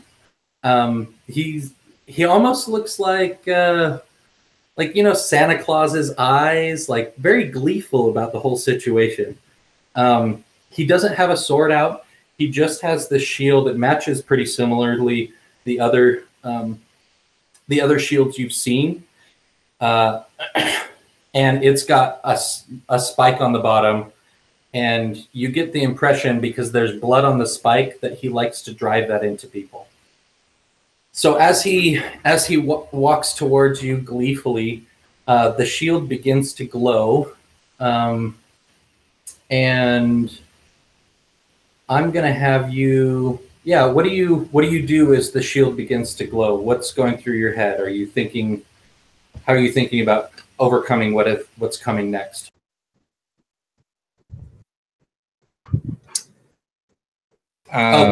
This is for Garth specifically. I'm sorry. He's walking towards you, Garth, because you're holding that apple. So I'm pretty stoked. I got my flame sword out, but I'm I don't know. Am I allowed to talk to him? Or call out? Yeah, you can talk to him. Are you just table knowledge? Are you trying to get him to stop fighting, or are you trying to get him to do you one-on-one? What do So you? I basically am just gonna say something along the lines of, why so happy, or something along those lines, and kind of in jest, but Yeah. hoping that he responds. Cool. Yeah. So the shield, the shield is still like brightening, but he'll reply. He says, "Because battle is glorious. This is what I live for." And he continues to advance on you. The glowing gets brighter. Don't do anything to stop it. I'll just, because you're kind of new to the game, what he's going to do is he's going to make this shield appear terrifying to you to get an advantage in the attack that he's going to. What? Pull. We don't like that. Yeah. So once I realize that he's just in it for blood sport, I kind of call upon my ancestors and my knowledge of life and everything, and pull out my sacrifices that my ancestors have used in the past, and gain strength from them, and kind of build a I don't know what you want to call it, but like a spirit defense from their past sacrifice. Oh, Like a shield. cool. I think that would probably be wisdom. Yeah. Let's get a defy danger with wisdom. Okay. So I roll 2d6. You certainly do. And I think I have bonus points on wisdom. Yeah, it's +1. All right. 9. You get a 9. So the what is it that these spirits whisper to you that make you know that shield is not terrifying to you after all? Boom. So I guess we charge him, or am I still in combat with the other Yahoo? Well, no. So just like help us inform the fiction here. So we're watching the TV show, and we see the shield glowing, and you start like fiddling with, and you're offhand. You fiddle with these sacred ancestral, symbols. What are they saying to you that gives you the courage to stand your ground? So they're kind of like I guess maybe beads, right? They're like a necklace from my ancestors, have been passed down from generations to generation, and can whisper words of encouragement and other sacred kind of biblical or sacred type texts. Sure. That help me draw my inner strength. So they whisper, that the world is mine for the taking. It's not up to him. This whatever he's coming at me for is for a nefarious and weak-minded purpose. My purpose is higher, and therefore I should not pay attention to him and continue on my more righteous journey. Awesome. Cool. All right. So that's you're not terrified by the shield, but he will get this charge off on you since we got a mixed result there. So I want you to get one more roll on the table, and then we're going to move to somebody else's spotlight. Roll me a hack and slash. Oh, did you want to? What? Hold on, Steven, I'm muted. Could I aid him? Could I give him an assist to get him up to 10? Is there a way? I feel like you're kind of off the other direction. I don't want to bar you from doing it. Let's make it make sense in the fiction, though. Yeah, I see I'm all about fear and terror. So, somebody fires up a magical, terrifying shield. Yeah, you're like, what's this? I realize the effect it has. I see the fire sword guy fire is opposed to me, so I can't help his sword. But maybe my control of fear, I can nudge him more into fight instead of flight. Okay. So Like you're both bringing him further.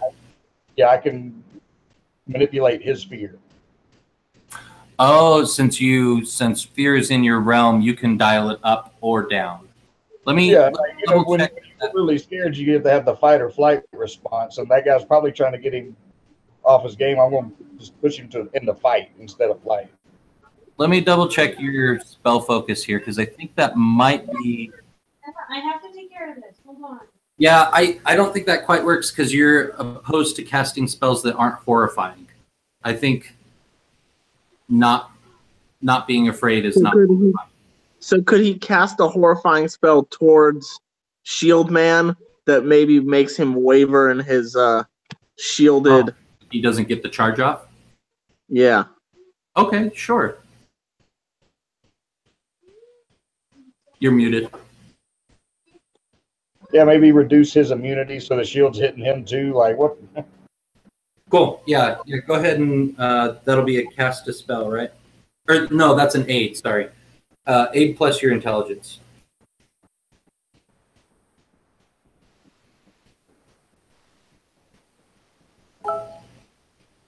Yeah. Yeah, it works. So yeah, he was taking a step forward, and then he has this moment of doubt. His gleefulness goes away, and then he locks eyes again with you, Garth. Let's see how Mika's fight is going. Hold on. So yeah. I'm trying to sneak up on him, but he's taking a step forward. Isn't he taking steps forward? How is this going relative to my position?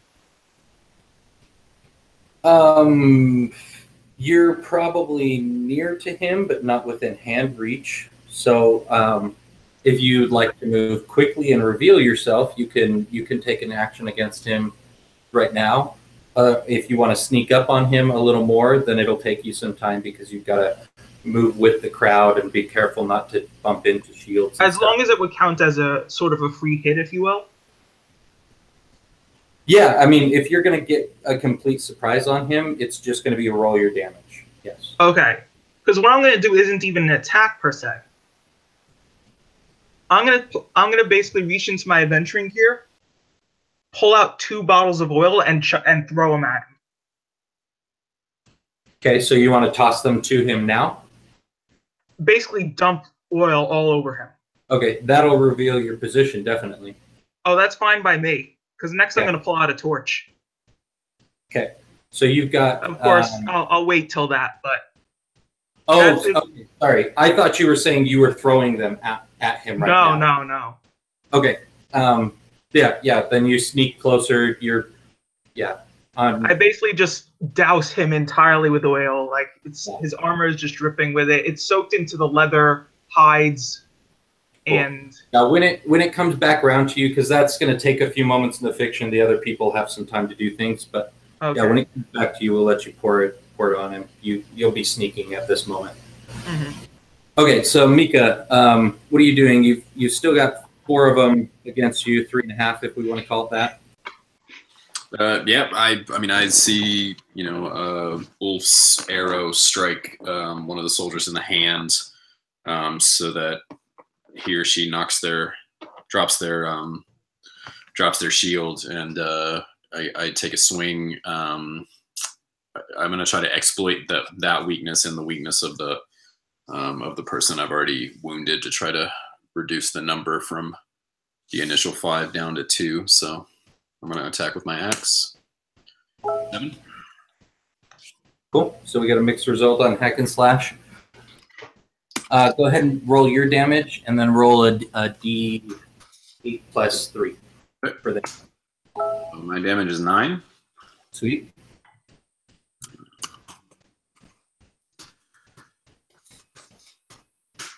And 7. Cool. And you don't have any piercing, you just have forceful and messy, right? Yeah. So I'll give you a choice. You can finish off the weak one and start moving on to the next one and get some damage on them, or you can finish off a whole nother one. I think I'll finish off the person that I think I would recognize that the person I already bloodied is maybe not a huge threat at the moment. So the person that Ulf knocked the shield out of their hand, I would go ahead and finish them off for sure. Okay, awesome. Yeah, and he probably like spins as he falls down to the ground. They've the three that are remaining have completely surrounded you, and one of them is no longer using his spear. It's broken or dropped for some reason, and you get bashed in the back, like in the back of your head, really hard. So that's where that damage comes from. Cool. Ulf, what are you up to? You've got these skirmishers who are starting to close in on you. You're still on horseback, right? Yeah, that's right. Yeah, so you see these, there's probably 3 skirmishers who are kind of sighting you. Maybe 1 or 2 spears have already flown past your head. What are you wanting to do?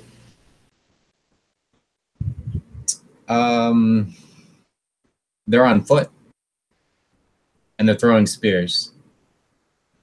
I'm gonna keep trotting, kind of at a tangent to the battle, and I will. I'll take those spears as they come, and I'm going to look for one that's got that's threatening Mika, that maybe has his back to me. Oh, okay. So you're going to go over to the ones that the locusts had been bothering? Well, let's see. I knocked the shield out of the hand of. It's kind of where my attention is at the moment. Like I knocked the shield out of one's hand. Mika killed it, and then she surrounded, and maybe in surrounding her, one of them's presented like their back or their flank or something to me. And I'm going to keep firing in that direction and keep at a distance of melee range of the ones that are coming toward me, but I'm going to expose myself to thrown spears or whatever. Cool. Yeah, send a volley into that scrum that Mika started.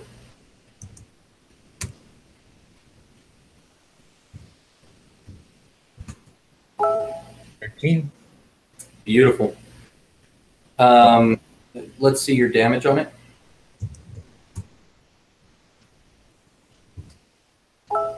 Just a 2. Okay.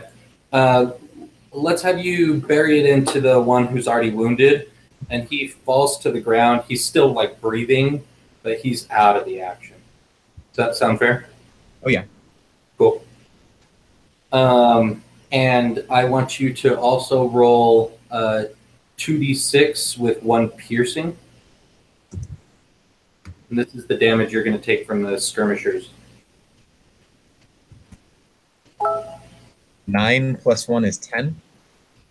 Okay, so I'll give you the option that the spear can either hit you and you'll take that damage, or the spear can hit your horse and you'll fall to the ground.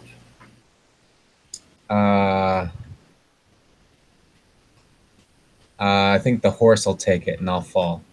Cool. All right. Let's see. Let's get to Ruben. I think that's the next most interesting thing. So Ruben, pouring this oil is going to reveal yourself. You're in the middle of a tightly packed formation. This guy's standard bearer is right next to him.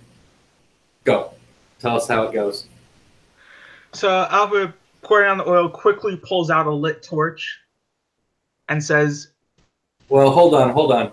You're not going to be able to do it that fast. Oil, dump it, light a torch." All right, then I'll do the next best thing. Yeah, they're gonna react much before you get a torch out.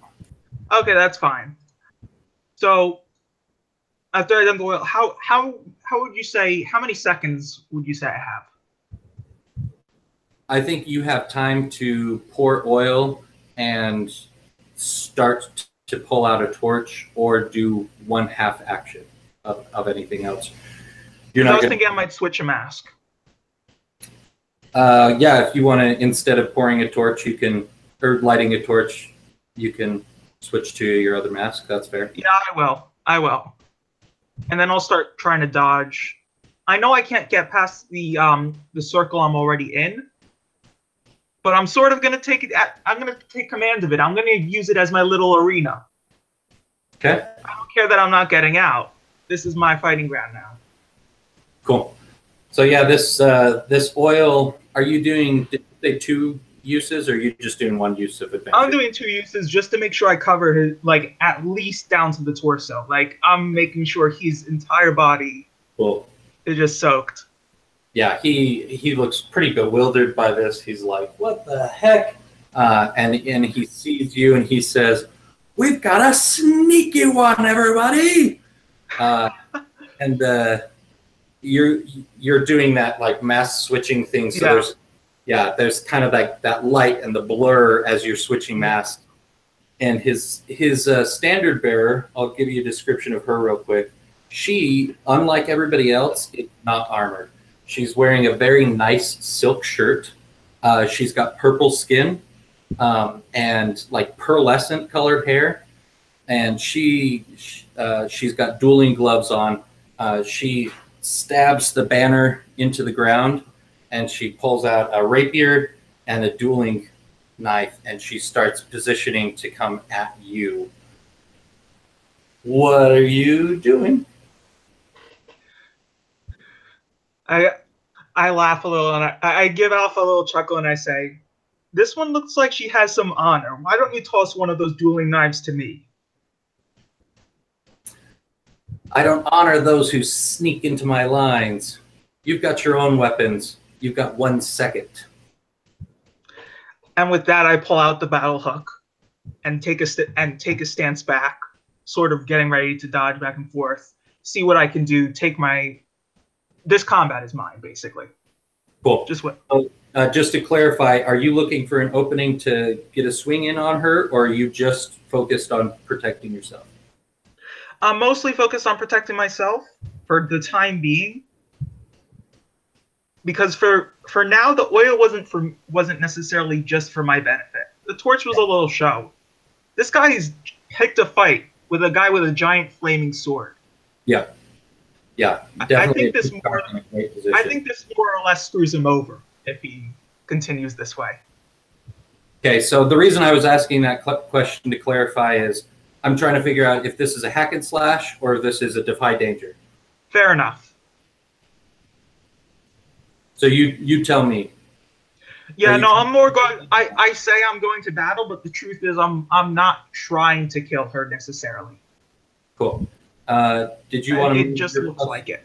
Did you want to move your +1 to somewhere else for switching? Yeah, it's obviously going to the charisma. That's pretty obvious. All right, I'm gonna let's see. Do I keep it on strength? I think I'm gonna move it to Constitution. All right. Cool. So go ahead and get your dodges in. So I'll say this much: because of the fiction, you being in the middle of all this, I'll let you do this defy danger with Dex once against her. But next round, you're going to have a whole phalanx of people. If you're just going to try and dodge, it's impossible. It's like out of the question impossible because there's 15 spears pointed at you. Okay? Okay, I'll think of a plan quick. Cool. But for now, I got a 12. Awesome. Yeah, so she lunges, you parry maybe once. She swipes, you dodge. She swipes again. She's looking pissed. She grins at you. She's got like pointed teeth. She's obviously got demon blood in her. And she says, "Ooh, you're going to be fun to kill." I laugh and I say, "You shouldn't have shown those teeth." All right, let's hear back. Let's see, we've got about 40 minutes left. Let's hear back from Urtrek. What are you up to? All right, so do I see what's going on with Alfred? Am I noticing that, or? Yeah, so it sounded like you were closest to Garth, so you're maybe a few paces behind him because you kind of just helped him out. The skirmishers are on the side, are not focused on you yet. If you ignore them too much longer, though, you're going to start getting spears thrown at you too. But yeah, you're right towards that gap, so you can certainly see the that Alfred's made his appearance. He's probably the most distressed right now, I think. It sounds like Garth's a little rough, and Mika's getting it pretty good too. But I want Alfred to become smoky, hazy, like they can't tell where he is. Okay. Like he's giving off tracers, and he looks like he puffs in the smoke. Okay. Let's hear. So, are you actually just fictionally? Are you actually like turning into smoke, or are you just shrouding yourself? Well, I'm trying to help Alfred if I could see him. He looks like he's about to get mugged. So, oh, you're turning Alfred smoky and blurred hard to see. It just looks like he's smoky. Cool. Yeah. Let's have your cast a spell.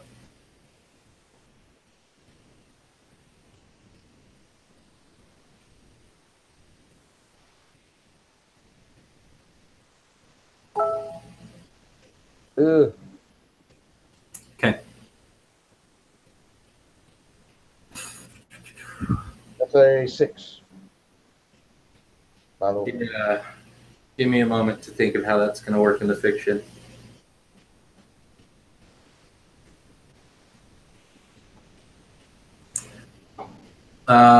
Ruben, let's have you roll. I guess what I'm going to do is I'm going to have this go kind of like haywire. You meant to just summon like the appearance of some like freaky looking smoke. This is actually got smoke. Like maybe there's some kind of a stone or a being that like got into him. So he's going to be like coughing out this smoke.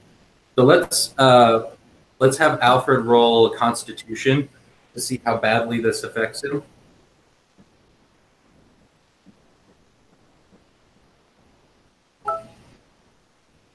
Okay, so it's definitely not going to incapacitate you, but it's going to haunt you in the fiction for a little while. Okay. Right. Okay. Cool. The formation is starting to move now, so this gap is going to move with it. Oh, and of course Garth is the one who's missing. You know what? We'll skip Garth. We'll come back to him. Let's have some stuff between Ulf and Mika. You guys are doing a pretty good job at taking these guys around Mika down.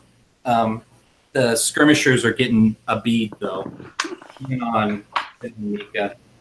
So what are you guys gonna do about that danger? So there's still 2 with me. How many are in the general vicinity of Ulf? 3 coming down on me.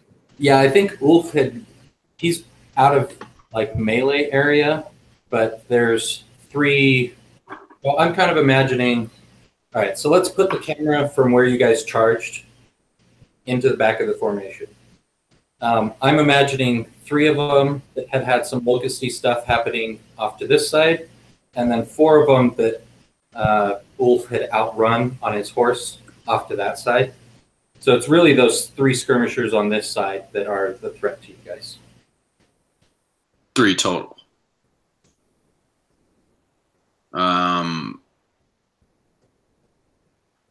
Yeah, maybe I noticed the arrow coming in earlier that gave me the opening to get a whack in on the one without the shield. So I think I probably after that happens, I look up at Ulf on horseback and give a kind of a nod of thanks, and maybe we could get kind of a concerted, I'm hacking and slashing and you're volleying again, kind of simultaneously to try to take these last 3 people out. We've been doing pretty well so far.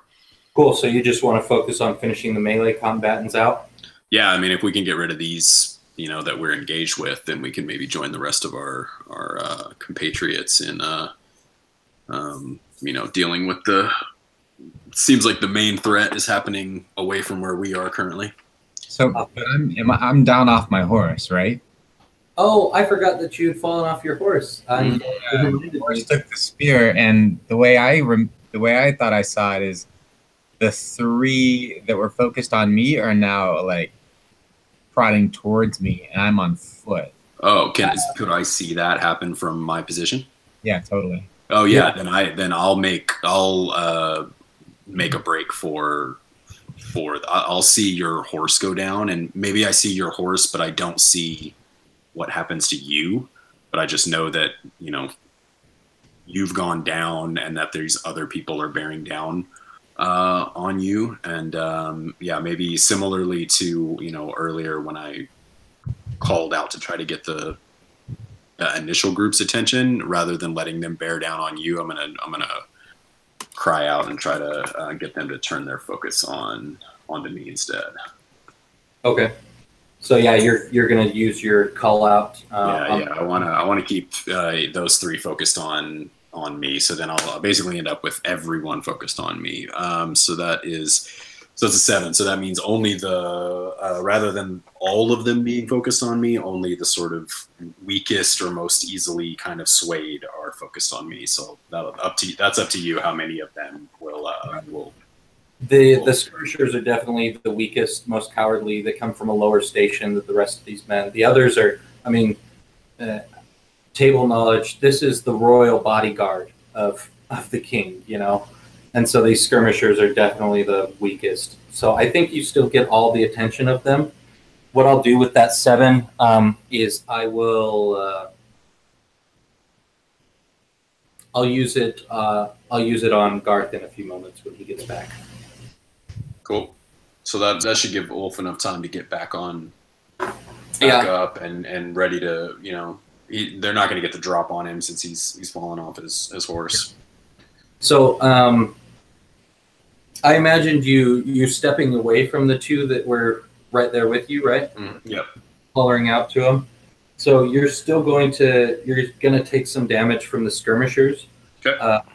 Just 1d6, so it's not a terribly high amount, but it's a 1, but I have one armor, so beautiful. Oh, piercing. Wolf, was that piercing last time? I think it was. Yeah, you gave me a +1 piercing on that spear throw, or you. Yeah. So it still does 1 damage. Okay, that's fine. Grazes your arm or something. Nothing too big. Cool. All right. So does that give Ulf a chance to maybe get up and? Ulf, you definitely have the opportunity to get up and maybe use an adventuring gear to light a flaming arrow. Cool. Are you gonna put that where I think you're gonna put that? It's only one good place for that, I think. Cool. Let's have your volley roll there. Wait. You can't forget to make it a called shot. Go for the head. I'm not gonna let him make it a called shot. This is an active battlefield. He's prepared for projectiles coming at him. All right. Yeah. Partial success. Cool. On a volley. I think you can just reduce the ammo though. Yeah. Okay. Yeah. I'll light like 3 arrows between my 4 fingers and send them all his way and reduce my ammo by 1. Sweet. Sounds good. So yeah, one of them will make contact with his shield, and he lights a flame.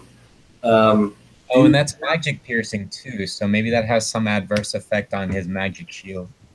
Ooh, good reminder. Yeah. Okay, so roll your damage plus an extra d8, and we'll do 3 piercing. So he's only going to have 1 of his armor work on this.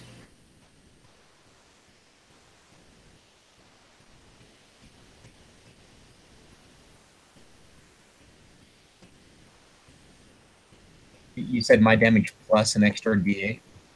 Yeah. So that'd be 2. I guess that's just 2d8, right? 6. Okay. And I mean, also we've got the fiction of him like flailing, trying to like put out this fire. I think the next most interesting thing to take a look at, since I just got a message from Andrew, I guess his wife is making him put the baby to bed, so he's going to be a couple more minutes. Let's go back to Alfred.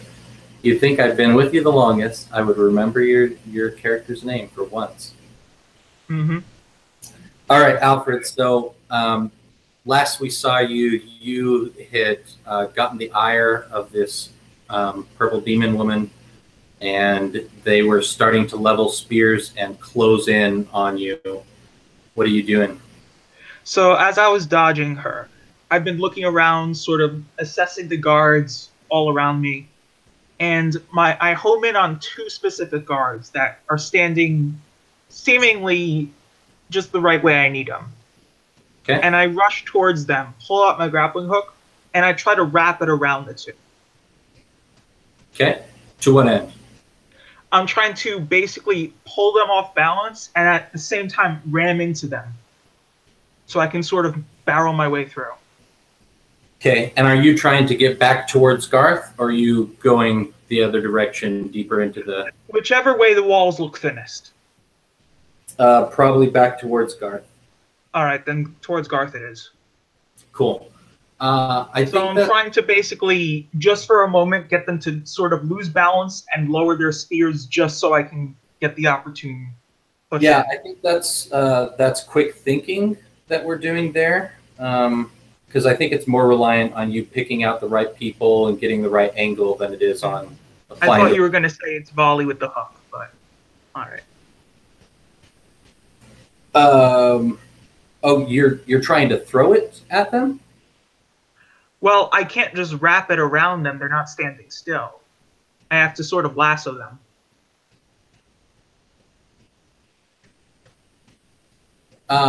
Like I start running towards them. I throw it around them, and I tug just as I basically contact with them. Okay, yeah, I still think this is reliant on your, yeah. So defy intelligence. I think that's still defy danger on charisma, though.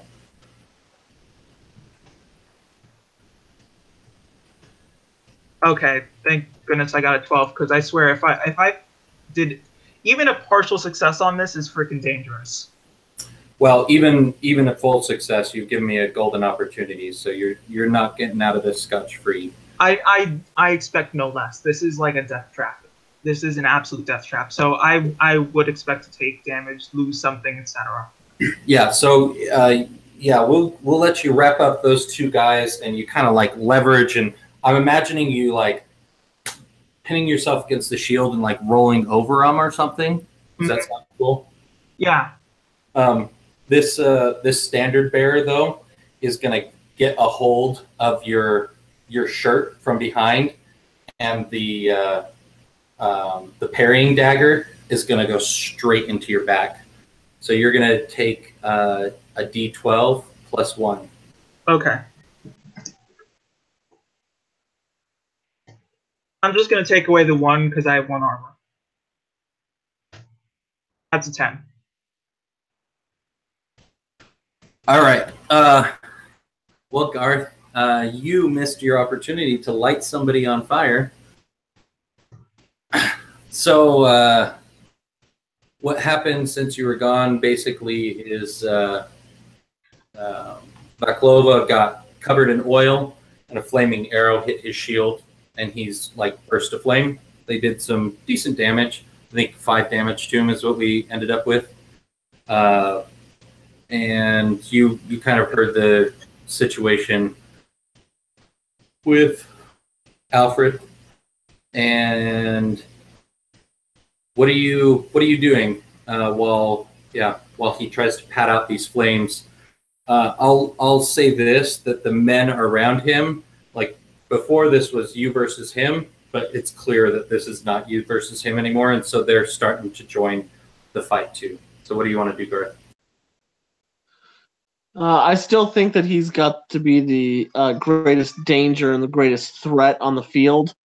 And my showboating nature is going to want to pick a fight with the biggest, baddest dude anyways. So I'm charging and hack and slash on him. All right, cool. So mark a use of your weapon and go ahead and do a hack and slash with intelligence. Okay. So.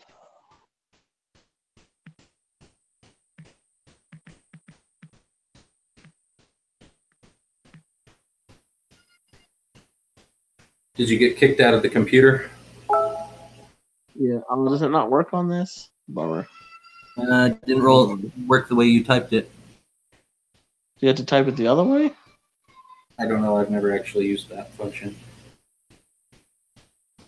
Hold on. Oh, Ruben, you're muted.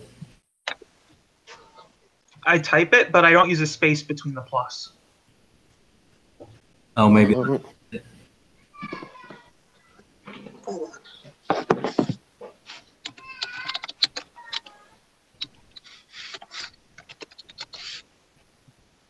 That's pretty terrible.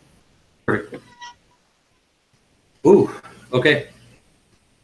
Yeah, so you get in there, and him, let's have it work like this.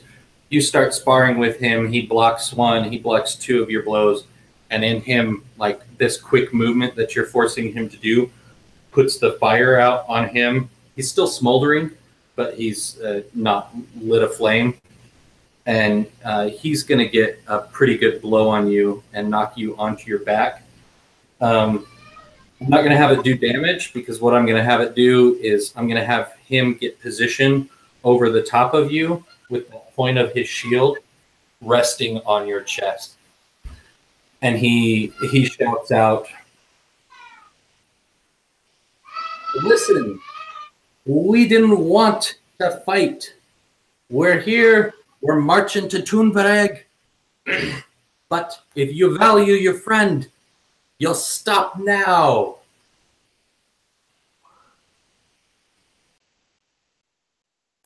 What are you all doing? Am I close enough to hear this? Yeah, he's got a booming voice. Yeah. Yeah, I mean, that definitely gets my attention for sure. I wasn't directly engaged in combat with anyone, but I think I at least turned my attention to that. So I'm not going to be swinging my axe at anyone for the time being. Yeah, I think if you lower your weapons, anybody who is aiming and or having their eye on you will start to lower theirs as well. They listen to their king. What about the rest of you? Are you following suit? I want to. I'm sorry. Go on. Like there's another fight with the orcs versus these guys too, right? Yeah. The orcs had started advancing. They've probably clashed with the back half of the circle. How's it looking? I'm going to disclaim authority. On a 1, 2, 3, it's going poorly. On a 4, 5, 6, it's going well. And I dropped my die. I got a 3. So it's not like they're not losing by any means, but they're not making any grounds. The pikes are keeping them, the spears are keeping them at bay enough that they haven't broken formation. I wanted to sort of defy danger to see if this is some kind of ploy. Oh, you want to see if he's telling the truth? Yeah, because this could easily be something to try to take advantage of a situation. I don't think that's a role. I think between this demoness's whisper saying you better listen and his just jolly nature, you get a feeling you can trust him to not just squish Garth. Well, I wasn't necessarily talking about that. Oh. Was it a bigger... What are you trying to discern? I'm sorry. I thought you were just trying to see if he was lying to you. I mean, that he's going to Toonberg on a march. I suppose that's all I can discern for now. So if that's what you're saying, then yeah. No, if you want to... You can roll discern realities to Yeah, try that makes sense. if Yeah, they're discern marching reality. pattern fit what he's saying. Okay. 2d6. Let me see my stats real quick. While he's rolling that, I'll say this. Baklava is supposed to be Eastern European. I switched to like this gross Scottish thing, so I'm sorry. Oh my gosh. Back to Guys, the European. guys. We got ourselves a snake eyes. Okay. Yeah, so same impression that you got. The snake eyes means that this woman is starting to drain your life. You're going to take 4 hit points and you feel really cold. So wait, how is that a ceasefire? It doesn't look like she's doing anything. But She's I clearly know she It's is. like sucking your life out of you because she's got a hand on you. Oh, I thought I got the hand off. Last we saw it, she had grabbed you by the shirt, jabbed a knife into you. I thought I actually got away. Because that's what I was trying to do. You got past the men. Yeah. And she jumped over them as well. You were surrounded by 20 men. You had a warning. Yeah, she's got you. There's no way out of this, man. She got you. No. Fine, whatever. Well, okay, hold on. Let's table talk. Everybody can participate here if they want. I guess the reason I'm saying that is because I gave you the warning that like you were in an impossible situation, that there was no way to dodge your way out of it. And what you did was you dodged your way past some of them. And so I made it so that you got what you wanted, but you also got the consequence that I told you was going to happen because you were dodging. I mean, you made it sound like you said there were like 20 men, so you made it sound like I got neither. Like I'm still surrounded, and she's got her hands on me. Well, no, you're not surrounded, but as you made your way over the men, she came from behind and got you. Okay. Let's hear from Ryan unmuted. Let's hear what he had to say. It's what's confusing me is how this is a hard move that comes from a discern realities failed roll. I'm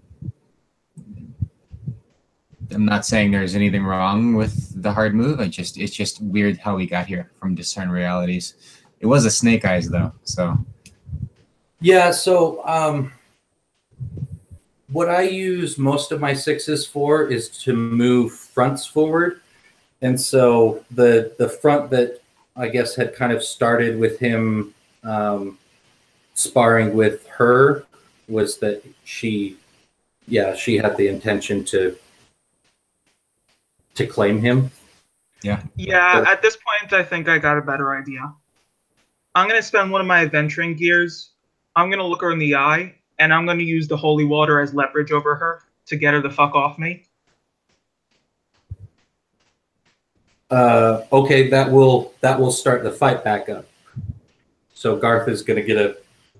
No, it's more like, take your hand off me. It's the kind of thing where if someone's just like holding you when there's a ceasefire, you sort of like hold out something. It's like, you see what I have here. Do you really want to start this? Okay, let's time out on your position right now, and let's see. We didn't hear from everybody else what they were doing when this ceasefire attempted.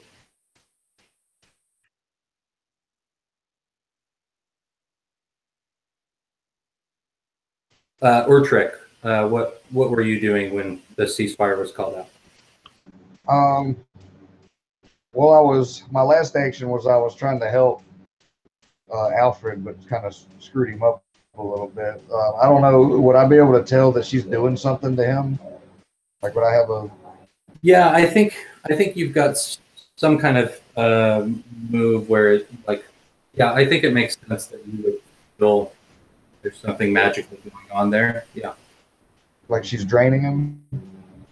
You may not be able to understand specifically what she's doing, but you can tell that there's magic happening with her still, even after the ceasefire is called out.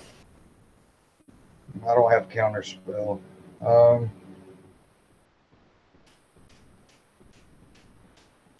I thought you started with counterspell. No, I started with black magic. Oh, you choose one of the two? Yep. Oh, I didn't know. Counter spell is a level when I level, but I haven't taken it yet. I don't think I can do much about that if I don't know what's actually going on. I mean, you can behold and see what everybody else does. You know? Wolf, Like, did you lower your bow when the ceasefire was called? So I think I'm in a pretty privileged position here. I've got a horse that's down. The 3 that were on me got turned back towards Mika.